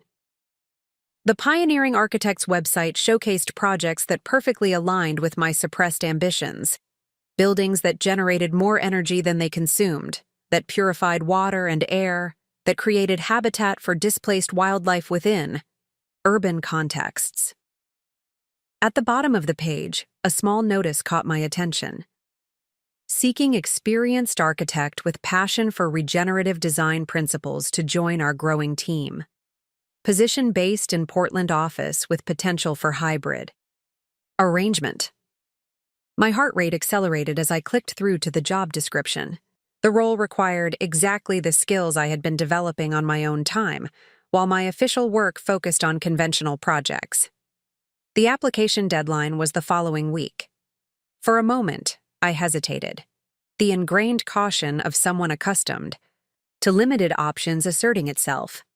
Portland was across the country. The position might pay less than my current role. The firm was smaller, potentially less stable. The practical considerations my parents had instilled in me surfaced automatically. But alongside them came a new awareness. I could afford to take risks now. I could prioritize alignment with my values over immediate financial calculations. I could make choices based on passion and purpose rather than practicality and security. I began drafting my application during lunch, pulling together examples of environmental design concepts I had developed independently, sustainability innovations I had proposed, though rarely seen implemented, at Harmon & Associates, research I had conducted on regenerative architectural principles. By the time I returned to my desk, I had made a decision. Regardless of the outcome with Rosenthal's firm, it was time to leave Harmon & Associates. The secured inheritance provided a safety net that transformed risk from reckless endangerment to calculated opportunity, the same kind of opportunity my sister had always been encouraged to pursue. I was preparing to email my application when my phone rang, an unfamiliar number with a Portland area code. For a moment, I stared at it in confusion, wondering if the universe operated on coincidences more profound than I had previously believed. "Olivia Mercer speaking," I answered cautiously. "Ms. Mercer, this is Cole Washington with Rosenthal Design Partners." The voice was warm, the accent slightly southern. "I hope I'm not catching you at a bad time." "Not at all," I managed, still processing the bizarre timing. "How can I help you?" "I'm calling because Helena Rosenthal asked me to reach out to you directly. She attended your presentation at last month's Sustainable Design Forum in Chicago and was quite impressed with your approach to integrating natural water filtration systems into urban housing developments." The presentation he referenced had been a minor breakout session I had conducted while attending the forum on my own time and expense, a small act of professional independence that my firm hadn't supported or acknowledged. "That's unexpected," I admitted. I wasn't aware she was in the audience. Cole laughed lightly. "Helena has a habit of showing up in unexpected places when she's scouting talent. She specifically mentioned your response during the Q&A about prioritizing regenerative capacity over conventional aesthetic considerations. It aligned perfectly with our firm's philosophy." "I'm familiar with your firm's work," I told him, trying to maintain professional composure despite my growing excitement. "Ms. Rosenthal's approach to regenerative design has been influential in my own thinking." "That's precisely why I'm calling. We have an opening for a project architect with your specific interest in water-integrated systems. Helena suggested I contact you directly to gauge your interest before the position is publicly posted." The opportunity being presented wasn't just a job, it was alignment. The chance to work with a pioneer in the exact specialized field I had been drawn to but discouraged from pursuing. A position that valued the very expertise and perspective that had been repeatedly sidelined at my current firm. "I'm definitely interested," I replied, my voice steadier than I felt. "In fact, I was just preparing an application for another position I saw posted on your website." "Perfect timing then," Cole observed. "Would you be available for a video interview later this week? Helena would like to speak with you directly." We scheduled the interview for Friday morning. As I hung up, a strange sensation washed over me, a feeling of pieces falling into place, of currents aligning after years of swimming against the tide. The call from Cole Washington wasn't merely fortunate timing. It represented something more. Profound. Recognition of value from someone who had no obligation to provide it. Unlike my parents' conditional assessment of my worth, Helena Rosenthal's interest stemmed solely from recognition of my work, my ideas, my potential contribution to a field I was passionate about. That evening, I met with Jordan Lawson to finalize the transition of my trust funds to direct management. He presented options for investment, recommended financial advisors specialized in wealth management for creative professionals, and outlined tax considerations related to potential career transitions. Many clients in your position, receiving substantial assets after building independent lives, feel pressure to make immediate dramatic changes, he observed as we concluded our meeting. My advice is to take time for discernment. This inheritance represents both opportunity and responsibility. How you deploy it should reflect carefully considered priorities rather than reactive impulses. "I actually received an unexpected opportunity today," I told him, describing the call from Rosenthal Design Partners. It would mean relocating to Portland, potentially taking a salary reduction initially, but working directly in the specialized field I'm most passionate about. Jordan nodded thoughtfully. "That's precisely the kind of opportunity that financial security makes possible, prioritizing alignment and growth potential over immediate compensation. Your restored assets provide a buffer that transforms such a move from risky to strategic." "My parents would call it impractical," I noted, the observation carrying less emotional charge than it might have weeks earlier. With respect, your parents' financial judgment has proven questionable at best, Jordan replied with diplomatic understatement. Their assessment of practicality seems primarily concerned with maintaining established patterns rather than maximizing potential. The gentle rebuke of my parents' perspective from this objective financial professional reinforced my growing recognition. Their guidance had never been about helping me make optimal choices, but about keeping me within boundaries. They had predetermined based on their own biases. When I returned to my apartment that evening, I found an unexpected package waiting at my door. A slim box wrapped in simple brown paper with no return address. Inside was a book, Regenerative Architecture, Designing for Healing, by Helena Rosenthal. A note was tucked between the pages, handwritten on cream-colored stationery. Olivia, your work came to my attention at precisely the right moment. Our industry needs voices like yours, advocates who understand that true sustainability isn't about minimizing harm, but about creating systems that actively restore what's been damaged. I look forward to our conversation on Friday. In the meantime, this book outlines the principles that guide our practice.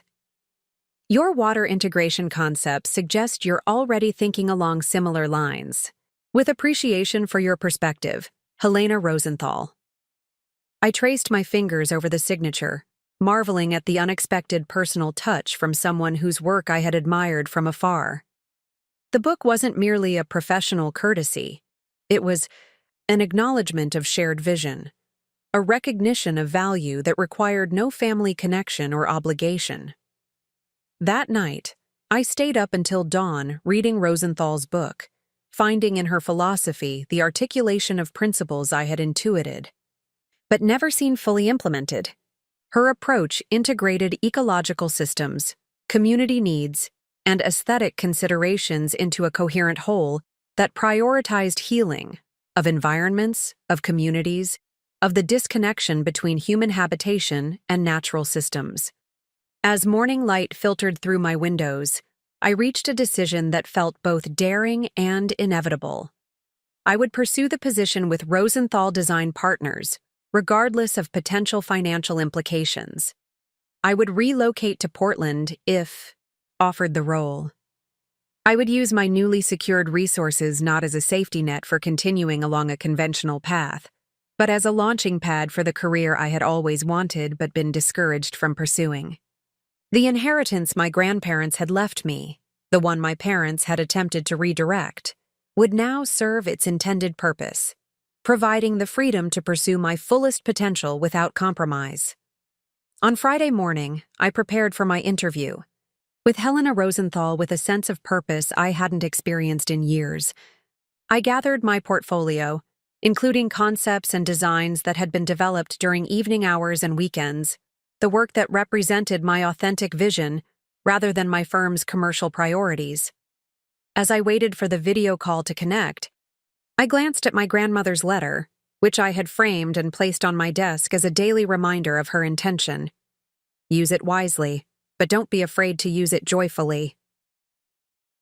The call connected, revealing Helena Rosenthal, silver-haired, sharp-eyed, with the focused intensity of someone who had spent decades fighting to transform an industry resistant to change. Olivia Mercer, she said, her voice carrying the warmth that had infused her writing. Thank you for making time to speak with me. I believe we may have quite a lot to discuss about the future of regenerative design. In that moment, I recognized the call for what it was, not just a job interview, but an unexpected lifeline thrown precisely when I needed it most, a connection to the path I had always wanted to pursue but been conditioned to believe was beyond my reach. The architect in me appreciated the structural elegance of the timing, how the restoration of my inheritance and the emergence of this professional opportunity had converged to create a foundation for transformation far stronger than either element alone could have provided. As I began to share my vision for water-integrated urban systems with Helena Rosenthal, I felt the last vestiges of my parents' limiting narrative finally dissolve. In its place emerged something more powerful than financial security, more valuable than professional opportunity, the conviction that I was and had always been worthy of investment, worthy of pursuing excellence without compromise, worthy of building a life shaped by passion rather than pragmatism. The unexpected lifeline had appeared not by chance, but because I had finally positioned myself to recognize and grasp it, by reclaiming not just my inheritance, but my right to define success on my own terms. The video interview with Helena Rosenthal extended well beyond the scheduled hour, evolving from a formal assessment into an energetic exchange of ideas about regenerative design principles. Her questions probed beyond technical knowledge into philosophical territory. How should architecture address climate adaptation? What responsibility do designers bear for the social impact of their creations? How might buildings serve as active participants in ecosystem restoration rather than mere settings for human activity? Your perspective on water systems is particularly compelling, Helena noted as our conversation reached the 2-hour mark. Most architects approach water management as a problem to solve. You see it as an opportunity to create value on multiple levels: ecological, aesthetic, experiential. Water is the ultimate connector, I explained, sharing my screen to display concepts I'd developed for urban housing that integrated visible water flow as both functional infrastructure and design element. It can simultaneously address practical needs while creating emotional resonance through sound, movement, and visual interest. Helena studied the designs thoughtfully.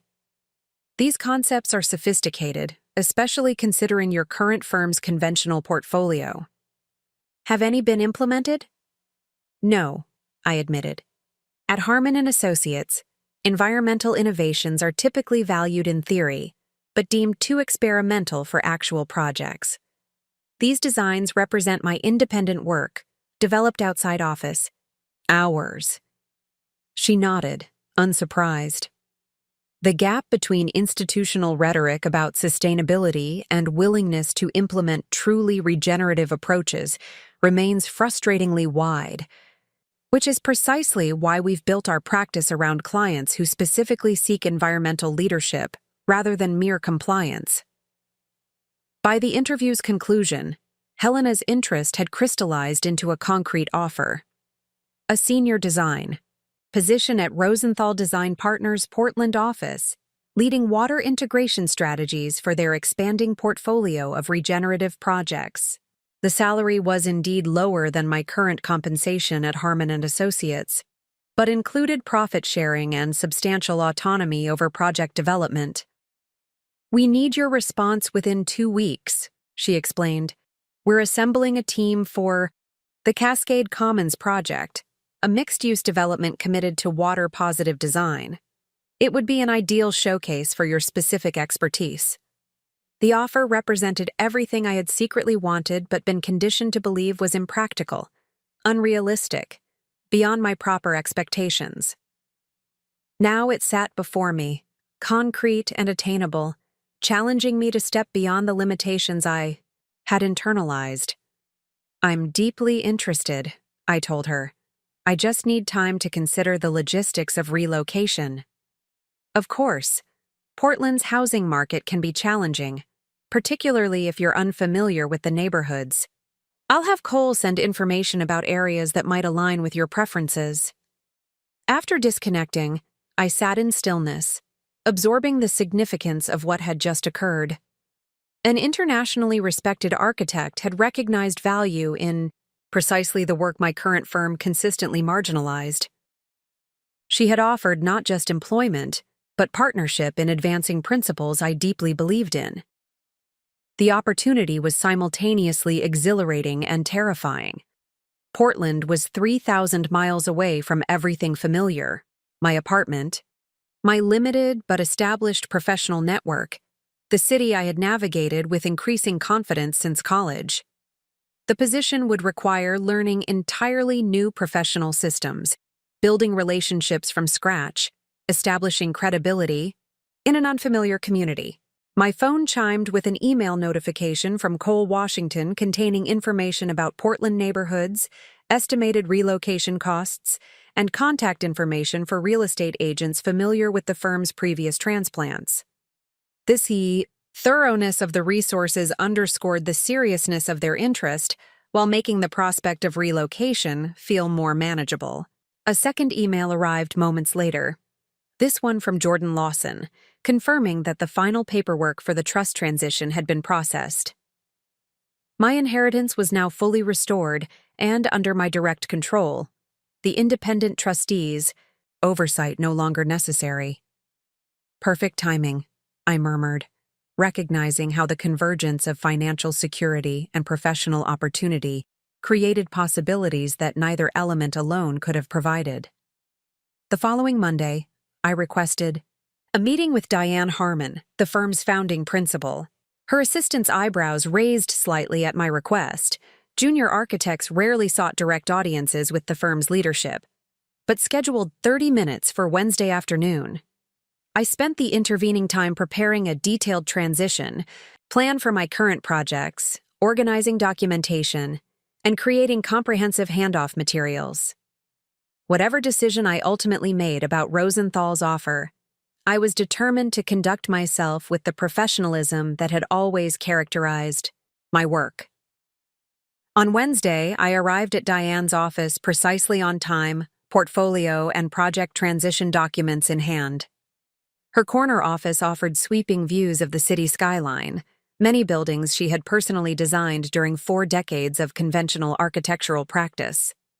"Olivia," she greeted me with polite curiosity. "This is an unexpected request. How can I help you?" "I've received an offer from Rosenthal Design Partners to lead water integration strategies for their regenerative projects," I stated directly, placing my formal resignation letter on her desk. "I've prepared comprehensive transition documentation for my current assignments to ensure minimal disruption." Diane's expression registered surprise, followed quickly by calculation. At 62, she had navigated decades of professional transitions and clearly recognized the significance of losing a junior architect to a firm with Rosenthal's reputation.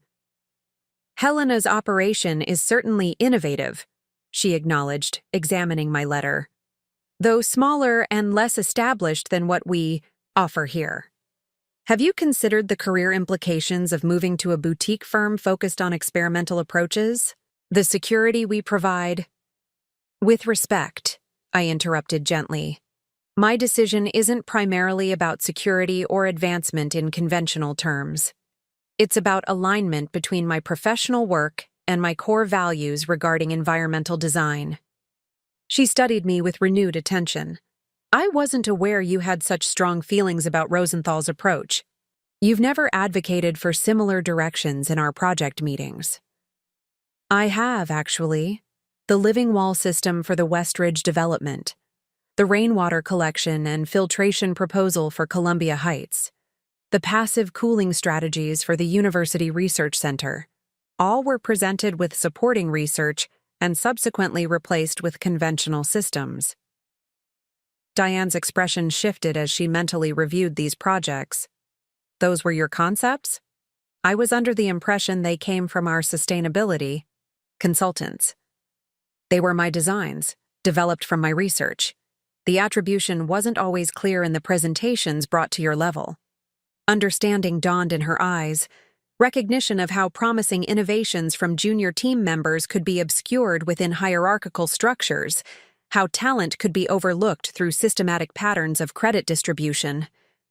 "That's unfortunate," she said carefully, "and something we should address organizationally. Perhaps we could discuss how a specialized role focusing on regenerative systems might be created for you here, with appropriate recognition and resource allocation." The offer, to create a position that would theoretically address my interest without requiring relocation, was precisely the kind of compromise that would have seemed miraculous just months earlier. Before William Kensington's phone call, before the discovery of my parents' systematic undermining of my inheritance and opportunities, before the recognition of how profoundly my sense of what I deserved had been distorted. "I appreciate the consideration," I replied. "But my decision extends beyond title or focus area." Rosenthal Design Partners' entire practice is built around principles that remain peripheral here despite our sustainability statements. I need to be in an environment where regenerative design isn't an occasional special initiative, but the fundamental approach to every project. Diane nodded slowly, a hint of respect entering her expression. "I understand, though I hope you'll consider that established firms like ours ultimately have greater influence over industry standards precisely because of our scale and client base."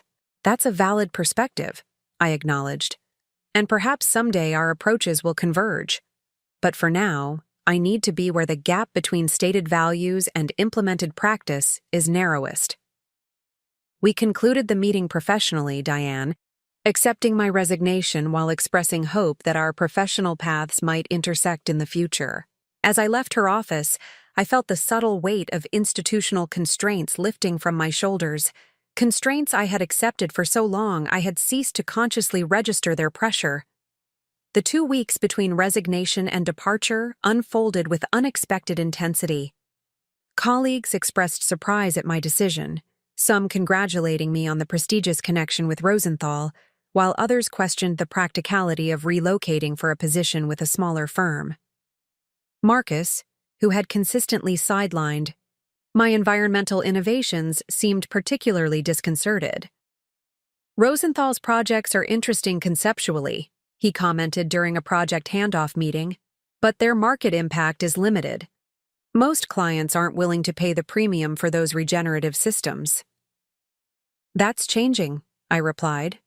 "Insurance companies are beginning to offer reduced premiums for resilient buildings. Municipalities are creating incentives for water-positive developments. The market is shifting toward recognizing the financial value of ecological functions." "Still a niche market," he persisted. "You've built momentum here. Senior associate would likely be your next step. At a boutique firm, your career path is less defined." His concern, framed as practical career advice, echoed the messaging I had received throughout my life. Prioritize security over alignment, conventional advancement over authentic expression, practical limitations over expansive possibility. The same messaging that had conditioned me to accept less support, opportunity, and investment than I deserved. "I'm redefining success on my own terms," I told him. The statement simple but revolutionary in its implications. Alignment with my core values matters more than conventional advancement metrics. Outside of work, I focused on practical preparations for relocation. I gave notice on my apartment, researched Portland neighborhoods based on the information Cole had provided, and began the process of determining which possessions warranted shipping across the country versus replacing after arrival. The inheritance that had been restored provided both practical freedom and psychological security during this transition. I could afford temporary housing while finding the right permanent situation in Portland. I could ship cherished possessions rather than sacrificing them for economic expediency. I could navigate the income reduction of my new position without financial anxiety. More profoundly, the inheritance represented validation of worth that transformed how I approached decisions. My grandparents had believed I deserved substantial support in building my future. That belief, expressed through their financial bequest and my grandmother's affirming letter, countered the subtle but persistent messaging from my parents that my aspirations warranted only limited investment. 1 week before my scheduled departure, Rebecca called. We had maintained limited but cordial contact since our dinner conversation, both recognizing the need for space as we processed the restructuring of our family dynamics. "I heard you're moving to Portland," she said when I answered. Mom mentioned it during our weekly call. "News travels fast," I observed, surprised that my mother had been tracking my plans. We had exchanged only the most perfunctory communications since the settlement was finalized. "Are you excited? Nervous? Both?" Rebecca asked, her tone suggesting genuine interest rather than judgment. All of the above, I admitted. The professional opportunity is extraordinary, exactly the specialized work I've always wanted to pursue. But starting over in a new city, building a life from scratch, it's daunting. I can imagine. Though I've always admired your ability to navigate new situations with such composure. Remember when we moved from Cincinnati to Boston for Dad's judicial appointment? You adapted immediately while I fell apart over leaving my friends. The memory of 12-year-old me helping my 9-year-old sister adjust to our new environment highlighted how family narratives could simultaneously contain truth and distortion. My adaptation had indeed been smoother than Rebecca's, but not because I was inherently more resilient. Rather, I had learned early that expressing distress resulted in less support than performing capability. Different coping mechanisms, I suggested, not necessarily different emotional responses. That's insightful, she acknowledged. I'm realizing how many of our supposed personality differences were actually just different strategies for navigating the same dysfunctional system.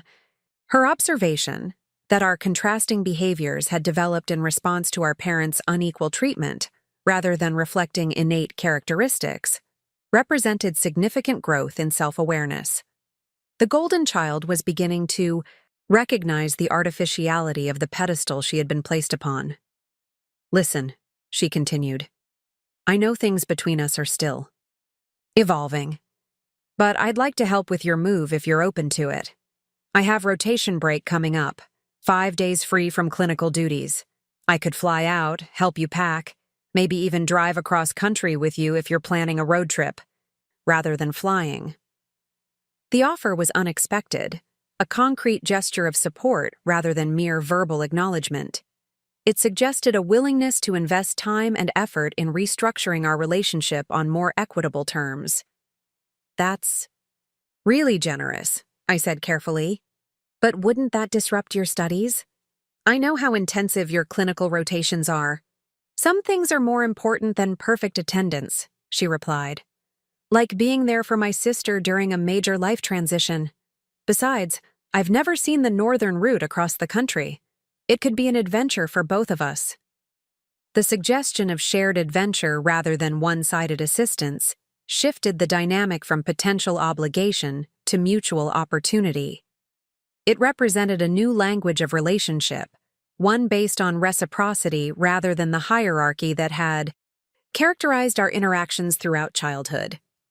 I'd like that, I decided. I was planning to drive anyway, to have my car in Portland and see more of the country.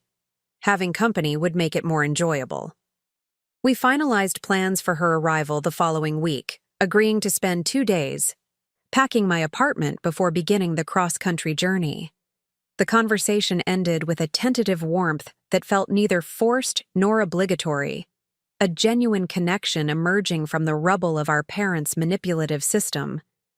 As I resumed sorting and packing my belongings, I reflected on how profoundly my life had transformed in just a few months. From junior architect accepting limited recognition to senior designer at a prestigious regenerative firm. From financially constrained professional to secure investor in my own potential. From dutiful daughter accepting diminished support to independent woman reclaiming her full inheritance, financial, professional, and psychological. The transition required learning a new language, not just the technical terminology of regenerative design or the geographical vocabulary of a new city, but the fundamental grammar of self-worth, of rightful expectation, of deserved opportunity. It meant replacing realistic with possible, practical with aligned, acceptable with extraordinary. It meant reconstructing not just my career or financial situation, but my entire understanding of what I could and should expect from life. The process was challenging, disorienting, at times overwhelming. But with each box packed, each arrangement finalized, each step toward my self-determined future, the new language became more fluent, more natural, more authentically mine. I was not merely relocating to Portland or changing employers. I was translating myself into a more accurate, more expansive expression of who I had always been beneath the constraints imposed by others' limited vision. Up next, you've got 2 more standout stories right on your screen. If this one hit the mark, you won't want to pass these up. Just click and check them out, and don't forget to subscribe and turn on the notification bell so you don't miss any upload from us.